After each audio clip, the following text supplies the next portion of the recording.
Welcome to Sankalpa Learning Solutions. And,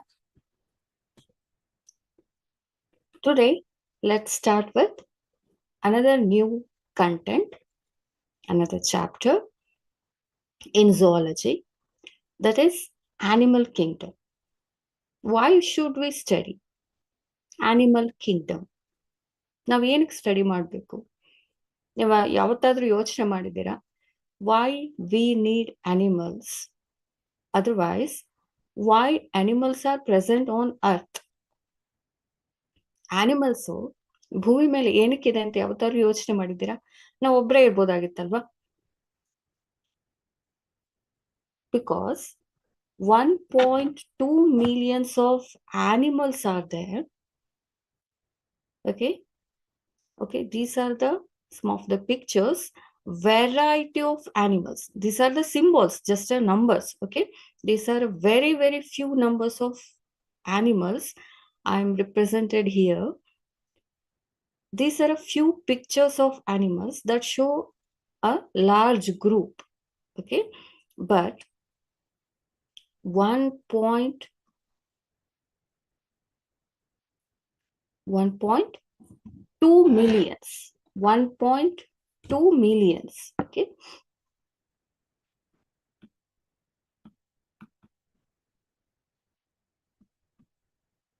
$1.2 millions of animals are living in a earth. They are simply living along with us. Along with us ಅಂತ ಹೇಳ್ಬೇಕಾ ಅಥವಾ ನಮ್ಮ ಜೊತೆಗೆ ನಾವು ಅವ್ರ ಜೊತೆಗಿದ್ದೀವಿ ಅಂತ ಹೇಳ್ಬೇಕಾ? Okay, we are living together. So ಇಲ್ಲೇನಾಯ್ತು, 1.2 million. This is a estimated number, not a whole complete number. Okay, estimated ಅಂದ್ರೆ ಇಷ್ಟಾಗುತ್ತೆ, ಆಗಬಹುದು ಅನ್ನೋ ನಂಬರ್. ಈ ನಂಬರ್ನ ಆಸ್ ಇಟ್ ಈಸ್ ಹಾಗೆ ಹೇಳ್ತಾ ಹೋಗಕ್ಕಾಗತ್ತಾ? Number 1 animal, number 2 animal. No, it's not a very easy task to say this is a name of the animal. That's why kingdom or a classification is must and should essential for recognition purpose, as well as how they are living, how they are benefit to the earth. ಇದನ್ನೆಲ್ಲ ತಿಳ್ಕೊಳ್ಬೇಕು ಅಂತಂದ್ರೆ we have to study in deep with the animals ಜೊತೆಗೇನೆ ನಾವು ಅದನ್ನ neat and clean ಆಗಿ ತಿಳ್ಕೊಳ್ತಾ ಹೋಗ್ಬೇಕು. Otherwise we can't simply say this is some animal, this is some insect, or this some reptiles ಅಂತ ಹೇಳ್ಕೊಳ್ತಾ ಹೋಗೋದಕ್ಕಾಗೋದಿಲ್ಲ. ಹಾಗಾಗಿ we have to study very carefully and also systematically. ಇದ್ರ ಕಿಂಗ್ಡಮ್ ನಾವೇನ್ ಹೇಳ್ತೀವಿ? ಸಿಸ್ಟಮ್ಯಾಟಿಕ್ಲಿ ಅಂತಾನೆ ಹೇಳ್ತೀವಿ. ಸಿಸ್ಟಮ್ಯಾಟಿಕ್ ಅಂತಂದ್ರೇನು? Very systematic way. ಬಾಕ್ಸ್ ಅಲ್ಲಿ ಇರ್ಬೇಕು, ಬಾಕ್ಸ್ ಅಲ್ಲಿ ಹಾಗೆ ಇದೆ. ಈ ಬಾಕ್ಸಿಗೆ ಫಿಟ್ ಆಗಲ್ಲ ಅಂತಂದ್ರೆ ನೆಕ್ಸ್ಟ್ ಬಾಕ್ಸಿಗೆ ಜಂಪ್ ಆಗುತ್ತೆ. That is a systematic. Okay, systematic. Now you are in a first PUC, you have to study lot of things in a first PUC, then only you can jump to the second PUC. Otherwise you can directly go to the second PUC. The same thing is also followed in animal kingdom. Some criteria are there. As and when they are holds to good, those are fitted in some group. Okay, so let's start with one by one. As we know, after plants, animals are also existed in a entire earth. Earth ಅಂತ ನಾವು ತಗೊಳ್ಬೇಕು ಅಥವಾ biosphere ಅಂತ ತಗೊಳ್ಬೇಕು. Simple ಆಗಿ ನಮ್ಮೂರಲ್ಲಿ ನಿಮ್ಮೂರಲ್ಲಿ ಅಂತ ಅಲ್ಲ, ಎಂಟೈರ್ ವರ್ಲ್ಡ್ ಅಥವಾ ಅರ್ತ್ ಅಲ್ಲಿ ನೀವು ಗ್ಲೋಬ್ ನೋಡಿದಿರಲ್ವಾ, ಎಲ್ಲಾ ಕಡೆಗೂ ಇದು ಇದ್ದೇ ಇರುತ್ತೆ. So these are universal in nature. Okay, animals are multicellular, eukaryotic, heterotrophic organism without cell wall. The major difference ಏನು ಪ್ಲಾಂಟ್ಗೆ ಮತ್ತೆ ಅನಿಮಲ್ಗೆ? ಸೆಲ್ ವಾಲ್ ಇಲ್ಲದೆ ಇರೋದು. But they have a different system to run their body. Okay, why basis of classification is taken in animal kingdom? ಇದೊಂದು question ಮಾಡಬೇಕು. ಏನ್ question? ನಾವು ಏನಕ್ಕೆ ಆನಿಮಲ್ ಕಿಂಗ್ಡಮ್ ನ ಕ್ಲಾಸಿಫೈ ಮಾಡಬೇಕು ಅಥವಾ ಯಾವ ಬೇಸಿಸ್ ಮೇಲೆ ಏನಕ್ಕೆ ಮಾಡಬೇಕು ಅಂತ. As I told earlier, we need a scientific systematic to group and some of the features ಅಂದ್ರೆ ಕೆಲವೊಂದು ಕ್ಯಾರೆಕ್ಟರ್ಗಳೇನಿದೆ, ಕೆಲವೊಂದು ಏನ್ ಹೇಳ್ತೀವಿ, ಅದರದ್ದೇ ಆದ ಒಂದು ಡಿಸೈನ್ ಇದೆ ಬಾಡಿದು, ಅದರದ್ದೇ ಆದ ಒಂದು ಫಂಕ್ಷನ್ ಇದೆ. ಒಂದು ಗ್ರೂಪಿನ ಫಂಕ್ಷನ್ ಇನ್ನೊಂದು ಗ್ರೂಪ್ ಅಲ್ಲಿ ಸಿಗೋದಿಲ್ಲ. ಫಂಕ್ಷನ್ಸ್ ಇದೆ, ಇವಲ್ಯೂಷನರಿ ರಿಲೇಶನ್ಶಿಪ್ ಇದೆ. ಇವಲ್ಯೂಷನರಿ ಅಂದ್ರೇನು, ಎಷ್ಟೋ ವರ್ಷಗಳ ಹಿಂದೆ ಒಂದ್ ಕಡೆಯಿಂದ ಒಂದ್ ಕಡೆಗೆ ಡೆವಲಪ್ ಆಗ್ತಾ ಬರ್ತಾ ಇರುತ್ತೆ. ಹಾಗಾಗಿ ಏಕದಮ್ ಅದು ಬಂದು ಭೂಮಿ ಮೇಲೆ ಹೀಗೆ ಬಂದಿರಲ್ಲ, ಏನು ಎಕ್ಸ್ಪ್ಲೋಡ್ ಆಗಿರಲ್ಲ. ಸಿಂಪಲ್ ಆಗಿ ಸ್ಟೆಪ್ ಬೈ ಸ್ಟೆಪ್ ಹತ್ಕೊಂಡು ಹೋಗ್ತಾ ಇರುತ್ತೆ. ಹಾಗೇನೆ ಆ ಇವಲ್ಯೂಷನರಿ ರಿಲೇಶನ್ಶಿಪ್ ಮೇಲೆ ನಾನು ಹೇಳಿದ್ನಲ್ವಾ, ಫೈಲೋಜೆನೆಟಿಕ್ ಕಾನ್ಸೆಪ್ಟ್ ಮೇಲೆ ಅದು ಡೆವಲಪ್ ಆಗ್ತಾ ಇರುತ್ತೆ ಬಾಡಿ. ಸೊ ಹಾಗಾಗಿ we have to consider the basis of classification. Just like a plant ಅಲ್ಲಿ ಹೇಗೆ ಮಾರ್ಫಾಲಜಿ ಅಂದ್ರೆ ಹೊರಗಡೆ ಫೀಚರ್ಸ್ ನ ನೋಡ್ಕೊಂಡು ಡಿವೈಡ್ ಮಾಡ್ತಾ ಹೋಗ್ತೀವಲ್ಲ, ಸಿಮಿಲರ್ಲಿ ನಾವು ಆನಿಮಲ್ಸ್ ಅಂತ ತಗೊಂಡಾಗ external body feature, design, function and the internal organs ಮೇಲೆ ಕೂಡ ನಾವು ವರ್ಕ್ ಮಾಡ್ತಾ ಹೋಗ್ಬೇಕಾಗುತ್ತೆ ಅಥವಾ ಕನ್ಸಿಡರ್ ಮಾಡ್ತಾ ಹೋಗ್ಬೇಕಾಗುತ್ತೆ. So this is there are some 6 rules are there. Simple 6 rules ಇದೆ. ಆ 6 ರೂಲ್ಸ್ ನ ನಾವು ಫಾಲೋ ಮಾಡಿ ಕ್ಲಾಸಿಫಿಕೇಶನ್ ಕನ್ಸಿಡರ್ ಮಾಡಬೇಕು. Very simple. The entire chapter is very simple. You no need to worry about this animal kingdom. Okay, so here there are only 6 classification. That means 6 levels of classification is required to classify the 1.2 millions of animal. 1.2 million ಅಷ್ಟು animal ಇರೋದನ್ನ ನಾವು basic ಆಗಿ 6 lines ಅಲ್ಲಿ ಅದನ್ನ divide ಮಾಡಬಹುದು. 6 lines ಅಲ್ಲಿ ಹೇಗೆ, let's play here. Level of organisation, cellular. ಇದು ಲೆವೆಲ್ ಆಫ್ ಆರ್ಗನೈಸೇಷನ್ ಅಲ್ಲಿ ಏನ್ ಬರ್ತಾ ಹೋಗುತ್ತೆ, ಸೆಲ್ಸ್ ಬರುತ್ತೆ, ಟಿಶ್ಯೂಸ್ ಬರುತ್ತೆ, ಆರ್ಗನ್ ಬರುತ್ತೆ, ಆರ್ಗನ್ ಸಿಸ್ಟಮ್ ಬರುತ್ತೆ. ಎರಡನೇ ಕನ್ಸಿಡರೇಷನ್ ಏನು, that is body symmetry. In this body symmetry, first one is asymmetrical, radial, and then bilateral. The third one is the germ layer. I will explain one by one later. For a third concept, otherwise the third basic need is that germ layer. Either it is diploblastic or triploblastic. Diplo ಅಂತಂದ್ರೇನು, ಹೊರಗಡೆ layer ಒಂದಿರುತ್ತೆ, ಒಳಗಡೆ layer ಒಂದಿರುತ್ತೆ. ಹಾಗಾಗಿ ಇದನ್ನ ectoderm ಅಂತ ಹೇಳ್ತೀವಿ, ಇನ್ನೊಂದು endoderm ಅಂತ ಹೇಳ್ತೀವಿ. ಅದೇ in case of triploblastic, ectoderm, mesoderm and then endoderm. Complete outer layer, middle layer and then complete inner layer. ಈ ತರ ಜರ್ಮ್ ಲೇಯರ್ಸ್ ಅಂತ ಹೇಳ್ತೀವಿ. ದೆನ್ ಸೀಲಮ್, ಇಲ್ಲಿ O silent. Okay, you have to pronounce this coelom, not a column. Okay, coelom. Okay, O silent. Body cavity ಮೇಲೆ ಏನ್ ಮಾಡ್ತಾರೆ, again animals ನ group ಮಾಡ್ತಾ ಹೋಗ್ತಾರೆ. ಅಸಿಲಮೇಟ್ ಅಂದ್ರೆ ಬಾಡಿ ಕ್ಯಾವಿಟಿ ಇಲ್ಲದೆ ಇರೋದನ್ನ ಅಸಿಲಮೇಟ್ ಅಂತ ಹೇಳ್ತೀವಿ. ಸ್ಯೂಡೋಸಿಲಮೇಟ್ ಅಂದ್ರೆ ಅಂತ ಫಾಲ್ಸ್, ಸುಮ್ನೆ ನೋಡೋದಕ್ಕೆ ಹಾಗಿರುತ್ತೆ ಬಟ್ ಅದು ಕಂಪ್ಲೀಟ್ ಆಗಿ ಸಿಲಮೇಟ್ ಆಗಿರಲ್ಲ, ಕ್ಯಾವಿಟಿ ಇರೋದಿಲ್ಲ. Then coelomate means true cavity is present within the system and then lined by mesoderm. Mesoderm ಅನ್ನೋದು ಕೂಡ ಒಂದು ಸ್ಕಿನ್ ಲೇಯರ್ ತರ ಇರುತ್ತೆ. They protect the body cavity.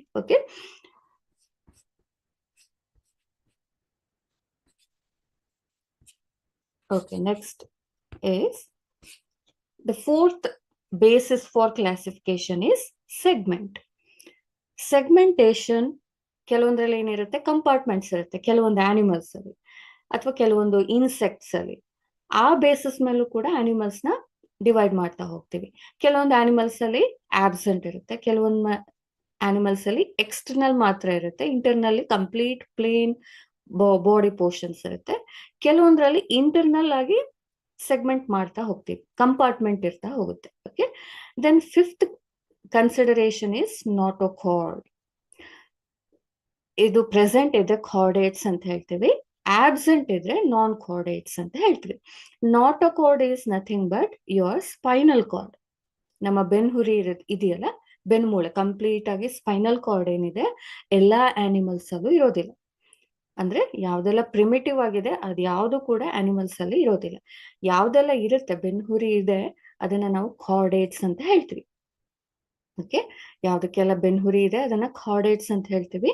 ಯಾವ್ದಕ್ಕೆ ಬೆನ್ಹುರಿ ಇಲ್ಲ ಅದನ್ನ ನಾನ್ ಕಾರ್ಡೇಟ್ಸ್. ಇದೆರಡು ಕೂಡ ವಿರುದ್ಧ ಪದ, opposite word. Chordates and then non chordates. ಈ ಬೇಸಿಸ್ ಮೇಲೂ ಕೂಡ ಆನಿಮಲ್ ನ ಡಿವೈಡ್ ಮಾಡ್ತಾ ಹೋಗ್ತೀವಿ. Then circulatory system. Circulatory system ಅಂದ್ರೆ ಏನು? ಇವಾಗ ನಮ್ಗೆಲ್ಲರಿಗೂ ಬ್ಲಡ್ ಇದೆ ಅಲ್ವಾ? ಬ್ಲಡ್ ಹಾಗೆ ಇದೆಯಾ? ಕಂಪ್ಲೀಟ್ ಆಗಿ ಬೋಟ್ ಅಲ್ಲಿ ಎಂಟೈರ್ ಸಮುದ್ರದಲ್ಲಿ ಬೋಟ್ ಹಾಗೆ ಹೋಗ್ತಾ ಇರುತ್ತೆ, ಶಿಪ್ ಹಾಗೆ ಹೋಗ್ತಾ ಇರುತ್ತೆ. ಈಗ ನಮ್ಮ ಹೋಲ್ ಬಾಡಿನ ನಾವು ಕನ್ಸಿಡರ್ ಮಾಡಿದ್ರೆ ಸಮುದ್ರದಲ್ಲಿರೋ ನೀರ್ ತರನೇ ನಮ್ಮ ಬಾಡಿಯಲ್ಲೂ ಬ್ಲಡ್ ಇದೆಯಾ? No. We have separate vein system. ಅಂದ್ರೆ ಏನು? ಸಪರೇಟ್ ಪೈಪ್ಲೈನ್ ಇದೆ, ನರಗಳಿದೆ. ನರಗಳಲ್ಲಿ ಮಾತ್ರ ಏನಾಗುತ್ತೆ? ಬ್ಲಡ್ ಫ್ಲೋ ಆಗುತ್ತೆ. ಅದನ್ನ ನಾವು ಕ್ಲೋಸ್ಡ್ ಸಿಸ್ಟಮ್. ಆ ಬ್ಲಡ್ ಏನಿದೆ ಬೇರೆ ಕಡೆ ಎಲ್ಲೂ ಕೂಡ ಸ್ಪಿಲ್ ಆಗಲ್ಲ, ಅಥವಾ ಅದನ್ನ ಎಲ್ಲೂ ಹರಡ್ಕೊಂಡಿರೋದಿಲ್ಲ.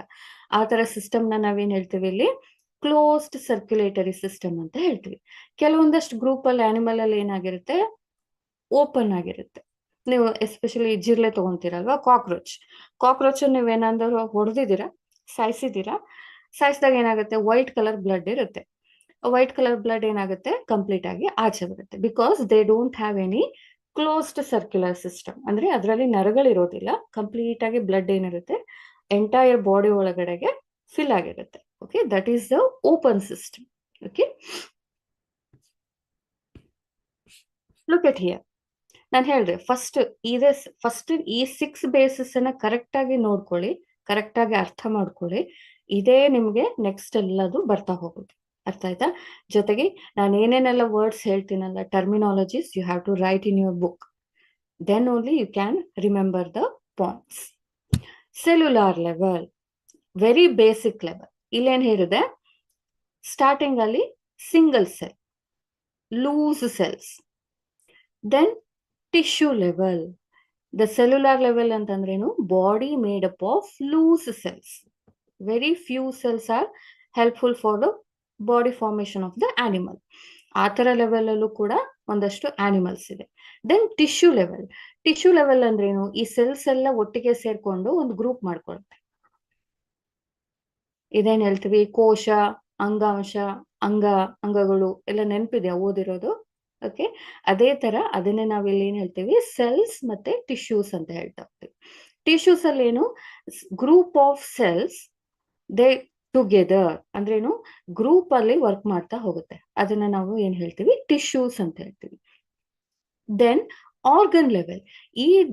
These tissues are become some organs, just like heart ಇರ್ಬೋದು, ಲಿವರ್ ಇರ್ಬೋದು, ಕಿಡ್ನಿ ಇರ್ಬೋದು, ಅಥವಾ ಬೇರೆ ಪಂಪಿಂಗ್ ಸಿಸ್ಟಮ್ ಇರ್ಬೋದು. ಇದೆಲ್ಲದೂ ಕೂಡ ಏನಾಗ್ತಾ ಹೋಗುತ್ತೆ? ಆರ್ಗನ್ ಆಗುತ್ತೆ. ಈ ಆರ್ಗನ್ ಎಲ್ಲಿಂದ ಬರುತ್ತೆ? ಹೇಗೆ ಮೇಡಪ್ ಆಗಿರುತ್ತೆ? Because of the tissue arrangements. Okay, ಇದು ಕೂಡ ನೆಕ್ಸ್ಟ್ ಆರ್ಗನ್ ಲೆವೆಲ್ ಅಲ್ಲಿ ಆನಿಮಲ್ಗಳು ವರ್ಕ್ ಆಗ್ತಾ ಇರುತ್ತೆ. ಅಂದ್ರೆ ಆನಿಮಲ್ ಮೇಡಪ್ ಆಗಿರುತ್ತೆ, ಕನ್ಸ್ಟ್ರಕ್ಟ್ ಆಗಿರುತ್ತೆ. Then organ system level. Organ system level. ಈ ನಾವು ಹಾರ್ಸ್ ನ ತಗೊಂಡಾಗ ಎಂಟೈರ್ ದೊಡ್ಡ ಅನಿಮಲ್ ಅಲ್ವಾ, ಅದು ಬಿಗ್ ಇನ್ ಸೈಜ್. ಇದೇನಾಗುತ್ತೆ? ಬರೀ ಹಾರ್ಟ್ ಒಂದ್ರೆ ಇದ್ರೆ ಸಾಕಾಗಲ್ಲ. ಮೂವ್ಮೆಂಟ್ಗೆ ಲೆಗ್ ಬೇಕಾಗುತ್ತೆ. ಡೈಜೆಷನ್ಗೆ, ತಿಂದಿರೋ ಆಹಾರ ಜೀರ್ಣ ಆಗ್ಬೇಕು ಅಂತಾದ್ರೆ ಡೈಜೆಸ್ಟಿವ್ ಸಿಸ್ಟಮ್ ಬೇಕು. ಜೀರ್ಣಕ್ರಿಯೆಗೆ ಜೀರ್ಣಾಂಗ ವ್ಯವಸ್ಥೆ ಬೇಕು. ಇದೆಲ್ಲದೂ ಕೂಡ ಏನಾಗುತ್ತೆ? ಒಂದೊಂದು ಸಪ್ರೇಟ್ ಆರ್ಗನ್. ಈ ಆರ್ಗನ್ ಎಲ್ಲದೂ ಕೂಡ ಕರೆಕ್ಟ್ ಆಗಿ ವರ್ಕ್ ಆದ್ರೆ ಮಾತ್ರ ಏನಾಯ್ತು? ಸಿಸ್ಟಮ್ ನಮ್ಮ ಹೋಲ್ ಬಾಡಿಯಲ್ಲಿ, ಅಂದ್ರೆ ಈ ಹಾರ್ಸ್ ಬಾಡಿಯಲ್ಲಿ ಸಿಸ್ಟಮ್ ವರ್ಕ್ ಆಗ್ತಿದೆ. ಈ ಸಿಸ್ಟಮ್ ಎಲ್ಲ ಕಂಪ್ಲೀಟ್ ಆಗಿ ವರ್ಕ್ ಆದ್ಮೇಲೆ ಏನಾಯ್ತು? The whole horse is in working condition, ಅಂದ್ರೆ ಅಲೈವ್ ಆಗಕ್ಕೆ ಸಾಧ್ಯ. ಅದನ್ನ ನಾವು ಇಲ್ಲಿ ಏನ್ ಹೇಳ್ತೀವಿ? ಆರ್ಗ್ಯಾನಿಸಮ್ ಅಂತ ಹೇಳ್ತೀವಿ. Okay, this is these system, these kind of level of organisation are helpful for the classification of the animals. First ಇದನ್ನ ತಿಳ್ಕೊಳ್ಳಿ. Okay, then it is very very easy.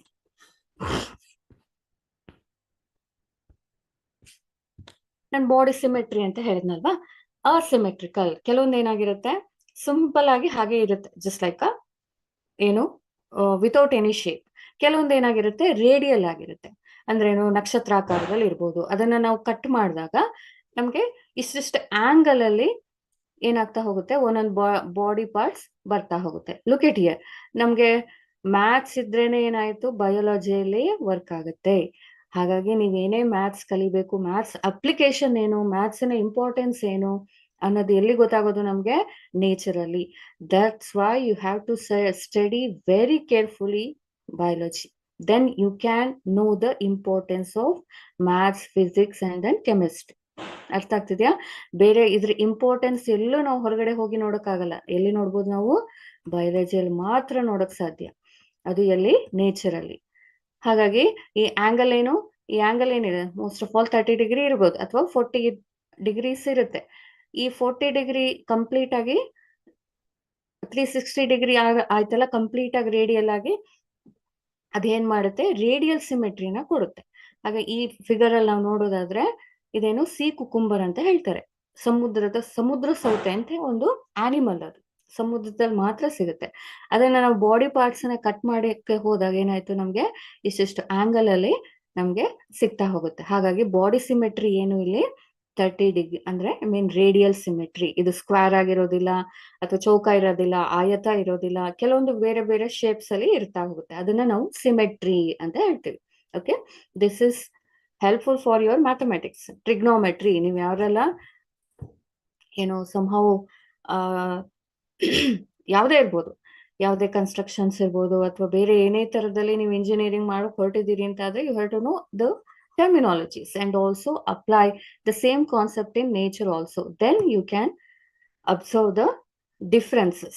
Okay, then bilateral symmetry. Bilateral ಏನು ಅಂದ್ರೆ ಒಂದನ್ನ cut ಮಾಡಿದಾಗ equal ಆಗಿ half ಆಗ್ಬೇಕು. ಅದನ್ನ ನಾವು bilateral. Bi means two, lateral ಅಂತಂದ್ರೆ ಈಕ್ವಲ್ ಪೋರ್ಷನ್ ಆಗಿ ಎರಡೂ ಬದಿಗೂ ಒಂದೇ ತರ ಇರಬೇಕು. ಹಾಗಾಗಿ ಅದನ್ನ ಬೈಲ್ಯಾಟರಲ್ ಸಿಮೆಟ್ರಿ ಅಂತ ಹೇಳ್ತೇವೆ. ಓಕೆ, ನಾನ್ ಜರ್ಮ್ ಲೇಯರ್ ಅಂತ ಹೇಳಿದೆ. ಇದೆಲ್ಲದೂ ಕೂಡ ಡೆವಲಪ್ಮೆಂಟ್ ಆಗುವಾಗ ಬರುವಂತ ಒಂದು ಸಿಚುವೇಶನ್ಸ್ಗಳು. ಓಕೆ, ಜರ್ಮ್ ಲೇಯರ್ ಅಂತಂದ್ರೆ ನಮ್ಗೆ ಸಿಗುವಂತದ್ದು ಎಂಬ್ರಿಯೋನಿಕ್ ಸ್ಟೇಜ್. ಓಕೆ, ಇದೆಲ್ಲ ಬೇಡ, ತುಂಬಾ ಕಾಂಪ್ಲಿಕೇಟೆಡ್ ಅನ್ಸ್ಬಿಡುತ್ತೆ. ಸೊ ಕಾಂಪ್ಲಿಕೇಟೆಡ್ ಏನು ಇಲ್ಲ, ಜಸ್ಟ್ ಲೇಯರ್ ಬೈ ಲೇಯರ್ ಏನಾಗ್ತಾ ಹೋಗುತ್ತೆ, ಆನಿಮಲ್ಸ್ ಡೆವಲಪ್ ಆಗ್ತಾ ಹೋಗುತ್ತೆ. ಔಟರ್ ಲೇಯರ್ ನಾನು ಹೇಳ್ದಾಗೆ, outer layer ectoderma, complete ectoderma. Okay,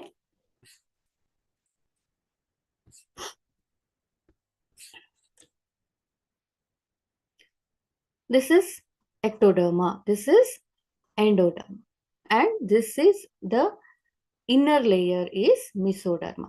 ಕೆಲವೊಂದ್ರಲ್ಲಿ ಏನಾಗುತ್ತೆ, ಇದನ್ನ ನಾವು ಟ್ರಿಪ್ಲೋಬ್ಲಾಸ್ಟಿಕ್ ಅರೇಂಜ್ಮೆಂಟ್ ಅಂತ ಹೇಳ್ತೀವಿ. Triploblastic arrangement. ಓಕೆ, ಇಲ್ಲೇನಾಯ್ತು, ಬರೀ 2 ಲೇಯರ್ ಇದೆ. ಇಲ್ಲೇನು ಹೊರಗಡೆ ಲೇಯರ್ ಒಂದು, ಇನ್ನರ್ ಲೇಯರ್ ಒಂದು. ಓಕೆ, ಈ ಇನ್ನರ್ ಲೇಯರ್ ನ ಎಲ್ಲಿ ಏನಾಗುತ್ತೆ, ಡಿಪ್ಲೋ ಅಂದ್ರೆ 2 ನಂಬರ್. ಈ ಎರಡು ಈ ತರ ಇದ್ರೆ ಏನಾಯ್ತು, ಆನಿಮಲ್ ಸ್ಕಿನ್ ಫಾರ್ಮೇಶನ್ಗೆ, ಅದರ ಆರ್ಗನ್ ಡೆವಲಪ್ಮೆಂಟ್ಸ್ಗೆ ಎಲ್ಲದೂ ಕೂಡ ನೇಚರಲ್ಲಿ ಎನ್ವಿರಾನ್ಮೆಂಟಲ್ ಫಿಟ್ಗೆ, ಅಂದ್ರೆ ಕೆಲವೊಂದು ಎನ್ವಿರಾನ್ಮೆಂಟ್ ಹಾರ್ಶ್ ಇರುತ್ತೆ, ಕೆಲವೊಂದ್ ಕಡೆ ಕೋಲ್ಡ್ ಇರುತ್ತೆ, ಕೆಲವೊಂದ್ ಕಡೆಗೆ ತುಂಬಾ ಹೀಟ್ ಇರುತ್ತೆ, ಉಪ್ಪಿರುತ್ತೆ ಸಮುದ್ರದಲ್ಲಿ. ಇದನ್ನೆಲ್ಲ ವಿತ್ಸ್ಟ್ಯಾಂಡ್ ಅಂದ್ರೆ ಅದರಿಂದೆಲ್ಲ ಬಚಾವ್ ಆಗ್ಬೇಕು ಅಂತಂದ್ರೆ ಈ ತರ ಸಿಸ್ಟಮ್ಗಳು ಬೇಕಾಗತ್ತೆ. ಹಾಗಾಗಿ ನೇಚರಲ್ಲಿ ಇಷ್ಟು ಲೆವೆಲ್ ಅಲ್ಲಿ ಡೆವಲಪ್ಮೆಂಟ್ಸ್ ಇರ್ತಾ ಹೋಗುತ್ತೆ. ಅರ್ಥ ಆಗ್ತಿದೆಯಾ? Okay, let's continue the next. ನಾನು ಹೇಳ್ದೆ ಅಸಿಲಮೇಟ್ ಅಂದ್ರೇನು, ಬಾಡಿ ಕ್ಯಾವಿಟಿ. ಇಲ್ಲಿ ನೋಡಿ, ಆನಿಮಲ್ಸ್ ಅನ್ನ ನಾವು ಕಂಪ್ಲೀಟ್ ಆಗಿ, ಅದು ಯಾವುದೇ ಆನಿಮಲ್ ಇರ್ಬೋದು, ಸಿಂಪಲ್ ಆನಿಮಲ್ ಇರ್ಬೋದು, ಕಾಂಪ್ಲಿಕೇಟೆಡ್ ಆನಿಮಲ್ ಇರ್ಬೋದು, ಅದನ್ನ ನಾವು ಕಂಪ್ಲೀಟ್ ಆಗಿ ಕಟ್ ಮಾಡಿದಾಗ ಏನಾಯ್ತು, ಇಲ್ಲಿ ಬಾಡಿ ಕ್ಯಾವಿಟಿ ಇದೆ. ಡೈಜೆಸ್ಟಿವ್ ಕ್ಯಾನಲ್ ಅಥವಾ ಡೈಜೆಸ್ಟಿವ್ ಕ್ಯಾವಿಟಿ ಅಂತ ಹೇಳ್ತೀವಿ. ಇಲ್ಲೇನಾಯ್ತು, ಡೈಜೆಸ್ಟಿವ್ ಕ್ಯಾವಿಟಿ ಯಾವುದಕ್ಕೆಲ್ಲ ಇರೋದಿಲ್ಲ, ಅದನ್ನ ಅಸಿಲಮೇಟ್ ಅಂತ ಹೇಳ್ತೀವಿ. ಓಕೆ, ಇಲ್ಲೂ ಕೂಡ ಡೈಜೆಸ್ಟಿವ್ ಕ್ಯಾವಿಟಿ ಇದೆ, ಡೈಜೆಷನ್ ಪರ್ಪಸ್ಗೆ ಇದೆ. ಅದ್ರ ಹೊರತಾಗಿ ಇಲ್ಲೆಲ್ಲದೂ ಕೂಡ ಎಂಡೋಡರ್ಮ್ ಇದೆ. ಎಂಡೋಡರ್ಮ್ ಅಂತಂದ್ರೆ ಬಾಡಿ ಫಂಕ್ಷನ್ಗೆ ಏನೇನೆಲ್ಲ ಇನ್ಸ್ಟ್ರೂಮೆಂಟ್ ಅನ್ನೋದಕ್ಕಿಂತ ಒಟ್ನಲ್ಲಿ ಕಂಪ್ಲೀಟ್ ಆಗಿ ಏನೇನೆಲ್ಲ ಆಕ್ಟಿವಿಟೀಸ್ಗೆಲ್ಲ ಏನೇನೆಲ್ಲ ಬೇಕಾಗುತ್ತೆ ಅದೆಲ್ಲದೂ ಕೂಡ ಈ ಕ್ಯಾವಿಟಿಯಲ್ಲಿ, ಈ ಪೋರ್ಷನ್ ಅಲ್ಲಿ ಇರುತ್ತೆ. ಅದು ಬಿಟ್ರೆ ಇನ್ನೇನು ಇಲ್ಲ. ಹಾಗಾಗಿ ಇಲ್ಲೆಲ್ಲೂ ಬಾಡಿ ಕ್ಯಾವಿಟಿ ಇಲ್ಲ. ಅದೇ ನಾವು ಸ್ಯೂಡೋಸಿಲಮೇಟ್ ಅಂತಂದ್ರೇನು, ಡೈಜೆಸ್ಟಿವ್ ಕ್ಯಾನಲ್ ಇದೆ, ಅದ್ರ ಜೊತೆಗೆ ಎಂಡೋಡರ್ಮ್ ಇದೆ, ದೆನ್ ಮಿಸೋಡರ್ಮ್ ಇದೆ, ಅಂಡ್ ದೆನ್ ಎಕ್ಟೋಡರ್ಮ್ ಇದೆ. ಬಟ್ ಅದ್ರ ಹೊರತಾಗಿ ಒಂದು ಕ್ಯಾವಿಟಿ ಇದೆ. ಅದು ಆಕ್ಚುಲ್ ಕ್ಯಾವಿಟಿ ಅಲ್ಲ, ಅದನ್ನ ಫಾಲ್ಸ್ ಕ್ಯಾವಿಟಿ ಅಂತ ಹೇಳ್ತೀವಿ. ರೌಂಡ್ ವರ್ಮ್ಸ್ ಅಲ್ಲಿ ನಾವು ಇದನ್ನ ನೋಡ್ಬೋದು. ಹೊಟ್ಟೆ ಹುಳ ಅಥವಾ ನೀವು ಎರೆಹುಳ, ರೌಂಡ್ ವರ್ಮ್ಸ್, ಎಸ್ಪೆಷಲಿ ನಿಮ್ಮ ಕೊಕ್ಕೆ ಹುಳಗಳು ಇದ್ರಲ್ಲೆಲ್ಲ ನೋಡ್ತಿರಲ್ವಾ, ಅದು ಕಂಪ್ಲೀಟ್ ಆಗಿ ನಾವಿಲ್ಲಿ ಏನ್ ಮಾಡ್ಬೋದು, ಈ ತರ ಫಾಲ್ಸ್ ಕ್ಯಾವಿಟಿನ ನಾವು ನೋಡ್ತಾ ಹೋಗ್ಬೋದು. ದೆನ್ ಸಿಲಮೇಟ್, ಕಂಪ್ಲೀಟ್ ಆಗಿ ಇಲ್ಲಿ ಬಾಡಿ ಕ್ಯಾವಿಟಿ ಇರುತ್ತೆ. This is for helpful for special purpose, special ಫಂಕ್ಷನ್ಗೆ ಮಾತ್ರ ಈ ತರ ಬಾಡಿ ಕ್ಯಾವಿಟಿ ಇರುತ್ತೆ. ಅದನ್ನ ನಾವು ಬೇರೆ ಬೇರೆ ಆನಿಮಲ್ ಗ್ರೂಪ್ಸ್ ಅಲ್ಲಿ ನಾವು ನೋಡ್ತಾ ಹೋಗ್ಬೋದು. ಇಷ್ಟು ಬೇಸಿಕ್ ಅನ್ನ ನೀವು ಕರೆಕ್ಟ್ ಆಗಿ ತಿಳ್ಕೊಂಡ್ರೆ next classification is very very easy. ನಾನು ನೆಕ್ಸ್ಟ್ ಕ್ಯಾರೆಕ್ಟರ್ ಏನ್ ಹೇಳಿದೆ, ಸೆಗ್ಮೆಂಟ್ಸ್. ಫಿಫ್ತ್ ಅಲ್ಲಿ ಏನು, ಕಂಪಾರ್ಟ್ಮೆಂಟ್ಸ್ ಅಂತ ಹೇಳ್ತೀವಲ್ವಾ. ಕೆಲವೊಂದು ಆನಿಮಲ್ಸ್ ಅಲ್ಲಿ ಈ ತರ ಕಂಪಾರ್ಟ್ಮೆಂಟ್ಸ್ ಇರುತ್ತೆ. ಕೆಲವೊಂದೇನು, ಈ ಸೆಗ್ಮೆಂಟ್ಸ್ ಏನಿದೆ ಮೂವ್ಮೆಂಟ್ಗೆ ಹೆಲ್ಪ್ ಆಗ್ಬೋದು, ಅಥವಾ ಬಾಡಿ ಫಂಕ್ಷನ್ಗೆ ಹೆಲ್ಪ್ ಆಗ್ಬೋದು, ಅಥವಾ ಲೋಕೋಮೋಷನ್ಗೆ ಹೆಲ್ಪ್ ಆಗ್ಬೋದು. ಅಂದ್ರೆ ಓಡಾಡೋದಕ್ಕಿರ್ಬೋದು, ಅಥವಾ ಏನಾದ್ರು ಸ್ಟೋರ್ ಮಾಡ್ಕೊಳ್ಳೋದಕ್ಕಿರ್ಬೋದು, ಅದೆಲ್ಲದೂ ಕೂಡ ಹೆಲ್ಪ್ ಆಗ್ತಾ ಹೋಗುತ್ತೆ. ಅದಕ್ಕೆ ನಾವು ಎಕ್ಸ್ಟರ್ನಲ್ ಸೆಗ್ಮೆಂಟ್ ಇರುತ್ತೆ, ಕೆಲವೊಂದು ಇಂಟರ್ನಲ್. ನಮ್ಮ ಬಾಡಿಯಲ್ಲಿ ಕಂಪ್ಲೀಟ್ ಆಗಿ ಇಂಟರ್ನಲ್ ಇದೆ, ಆದ್ರೆ ನಾವು ಮೇಲ್ಗಡೆಗೆ ಎಲ್ಲೂ ಕಂಪಾರ್ಟ್ಮೆಂಟ್ ಇಲ್ಲ ನಮ್ಮ ಸ್ಕಿನ್ ಮೇಲೆ. ಆದ್ರೆ ಒಳಗಡೆಗೆ ಲಿವರ್ಗೆ ಬೇರೆ ಸೆಗ್ಮೆಂಟ್ ಇದೆ, ಹಾರ್ಟ್ಗೆ ಬೇರೆ ಸೆಗ್ಮೆಂಟ್ ಇದೆ, ಡೈಜೆಸ್ಟಿವ್ ಸಿಸ್ಟಮ್ಗೆನೆ ಬೇರೆ ಸೆಗ್ಮೆಂಟ್ ಇದೆ. ಡೈಜೆಸ್ಟಿವ್ ಸಿಸ್ಟಮ್ ಅಂತಂದ್ರೆ ಜೀರ್ಣಾಂಗ ವ್ಯೂಹ, ಹೃದಯ ಭಾಗಕ್ಕೆ ಬೇರೆ ಸೆಗ್ಮೆಂಟ್ ಇದೆ ಅಲ್ವಾ. ಇದೆಲ್ಲದೂ ಕೂಡ ಹಾಗೇನೆ. ಇಲ್ಲಿ ಸ್ಯೂಡೋ ಮೆಟಾಮೆರಿಸಮ್ ಅಂದ್ರೇನು, ಅಗೇನ್ ಸೆಗ್ಮೆಂಟ್, ಕಂಪಾರ್ಟ್ಮೆಂಟ್. ಕೆಲವೊಂದು ಏನಾಗಿರುತ್ತೆ, ತೋರ್ಸುತ್ತೆ, ಆದ್ರೆ ಆಕ್ಚುಲ್ ಆಗಿ ಅದ್ರ ಬಾಡಿ ಡೆವಲಪ್ಮೆಂಟೇನೆ ಹಾಗೆ. ಓಕೆನಾ, ಅದನ್ನ ನಾವು ಸೆಗ್ಮೆಂಟ್ಸ್ ಅಂತ ಹೇಳ್ತಾ ಹೋಗ್ತೀವಿ. Then the sixth one is that notochord ಅಂದ್ರೇನು, ಬೆನ್ನು ಹುರಿ. ಇದು ಎಲ್ಲಾ ಆನಿಮಲ್ಸ್ ಅಲ್ಲಿ ಇರೋದಿಲ್ಲ. ಇದು ಕಂಪ್ಲೀಟ್ ಆಗಿ ನಾಟೋಕಾರ್ಡ್ ಇದೆಯಲ್ಲ, ಇದು ಬಾಡಿಗೆ ಬೋನ್ ಫಾರ್ಮೇಶನ್ಗೆ ಹೆಲ್ಪ್ ಮಾಡುತ್ತೆ, ಮತ್ತೆ ಸ್ಟ್ರಕ್ಚರ್ಗೆ ಎಂಟೈರ್ ನಾವ್ ಹೇಗಿದೀವಲ್ಲ ಆನಿಮಲ್ಸ್ ಅಲ್ಲಿ, ಮ್ಯಾಮಲ್ಸ್ ಅಂತ ನಾವೇನಿದೀವಿ, ಮನುಷ್ಯರು ಏನಿದೀವಲ್ಲ, ಮನುಷ್ಯರಿದೆ, ಆನಿಮಲ್ಸ್ ಇದೆ. ಓಕೆ, ಅದೆಲ್ಲದೂ ಕೂಡ ಈ ಬೆನ್ ಹುರಿ ಮೇಲೆ ಅದ್ರ ಪಾಶ್ಚರ್ ಹೇಗೆ ನಿಂತ್ಕೊಳ್ಳೋದು, ಹೇಗೆ ವರ್ಕಿಂಗ್, ಹೇಗೆ ಕಂಡೀಷನ್, ಅದ್ರ ಮೇಲೆ ಪ್ರತಿಯೊಂದು ಡಿಪೆಂಡ್ ಆಗಿರುತ್ತದೆ. ಹಾಗಾಗಿ ಈ ಬೆನ್ ಹುರಿ ಇರುವಂತ ಒಂದು ಗ್ರೂಪಿಗೆ ಕಾರ್ಡೇಟ್ ಅಂತ ಹೇಳ್ತೀವಿ, ಇಲ್ಲದೆ ಇರೋದಕ್ಕೆ ನೋಟೋಕಾರ್ಡ್ ಅಂತ ಹೇಳ್ತೀವಿ. Okay, these are the basic need for a classification. Dear students, this is very very important point for your KSET, otherwise NEET, as well as for your board exam. ಈ ಟರ್ಮಿನಾಲಜಿನ correct ಆಗಿ ಒಂದು 2-3 ಸಲ ಬರೀರಿ, then you can know about what is the terminology. ನಾವು next phylum ಅಲ್ಲಿ ಈ ಎಲ್ಲ terminologies ಬರ್ತಾ ಹೋಗುತ್ತೆ, ಅವಾಗ ಏನು ಅಂತ ಹೇಳಿ ನಮ್ಗೆ ಗೊತ್ತಾಗಲ್ಲ. ಕೆಲವೊಂದು ರಿಪ್ರೊಡಕ್ಟಿವ್ ಸಿಸ್ಟಮ್ ಅಲ್ಲಿ ಏನ್ ಬರುತ್ತೆ, ಓವಿಪಾರಸ್ ಅಂದ್ರೇನು, ಎಗ್ ಲೇಯಿಂಗ್ ಆನಿಮಲ್ಸ್ ನಾವೇನ್ ಹೇಳ್ತೀವಿ, ಓವಿಪಾರಸ್ ಅಂತ ಹೇಳ್ತೀವಿ.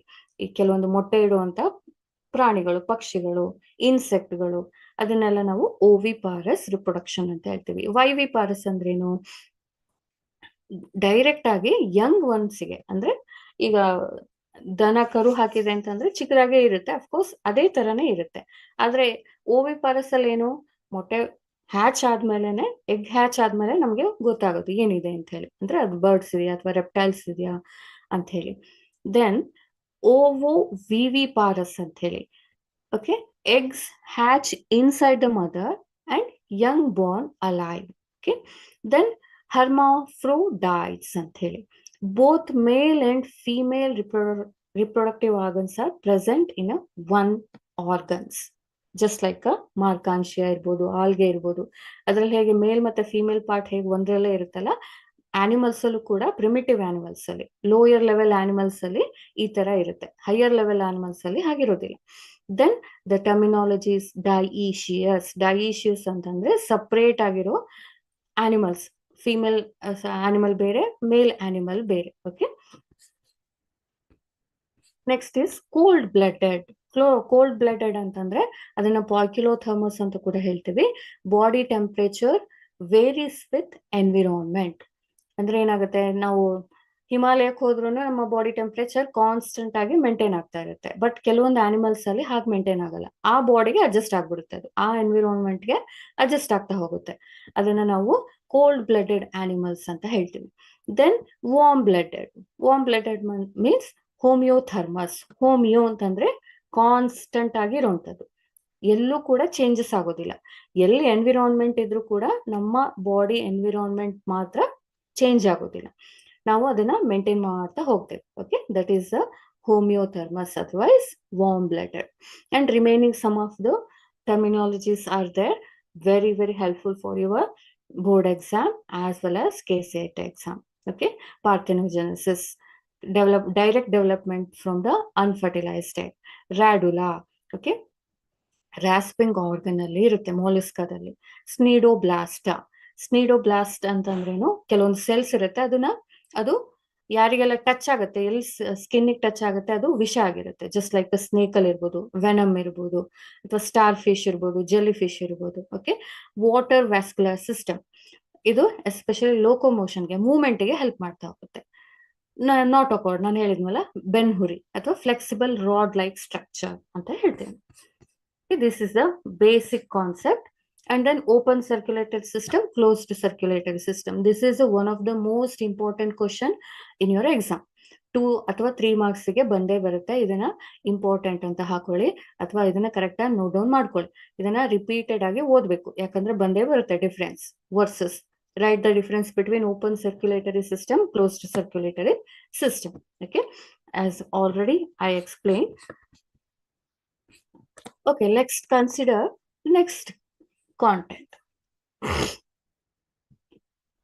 We already studied in a first chapter the 5 kingdom classification.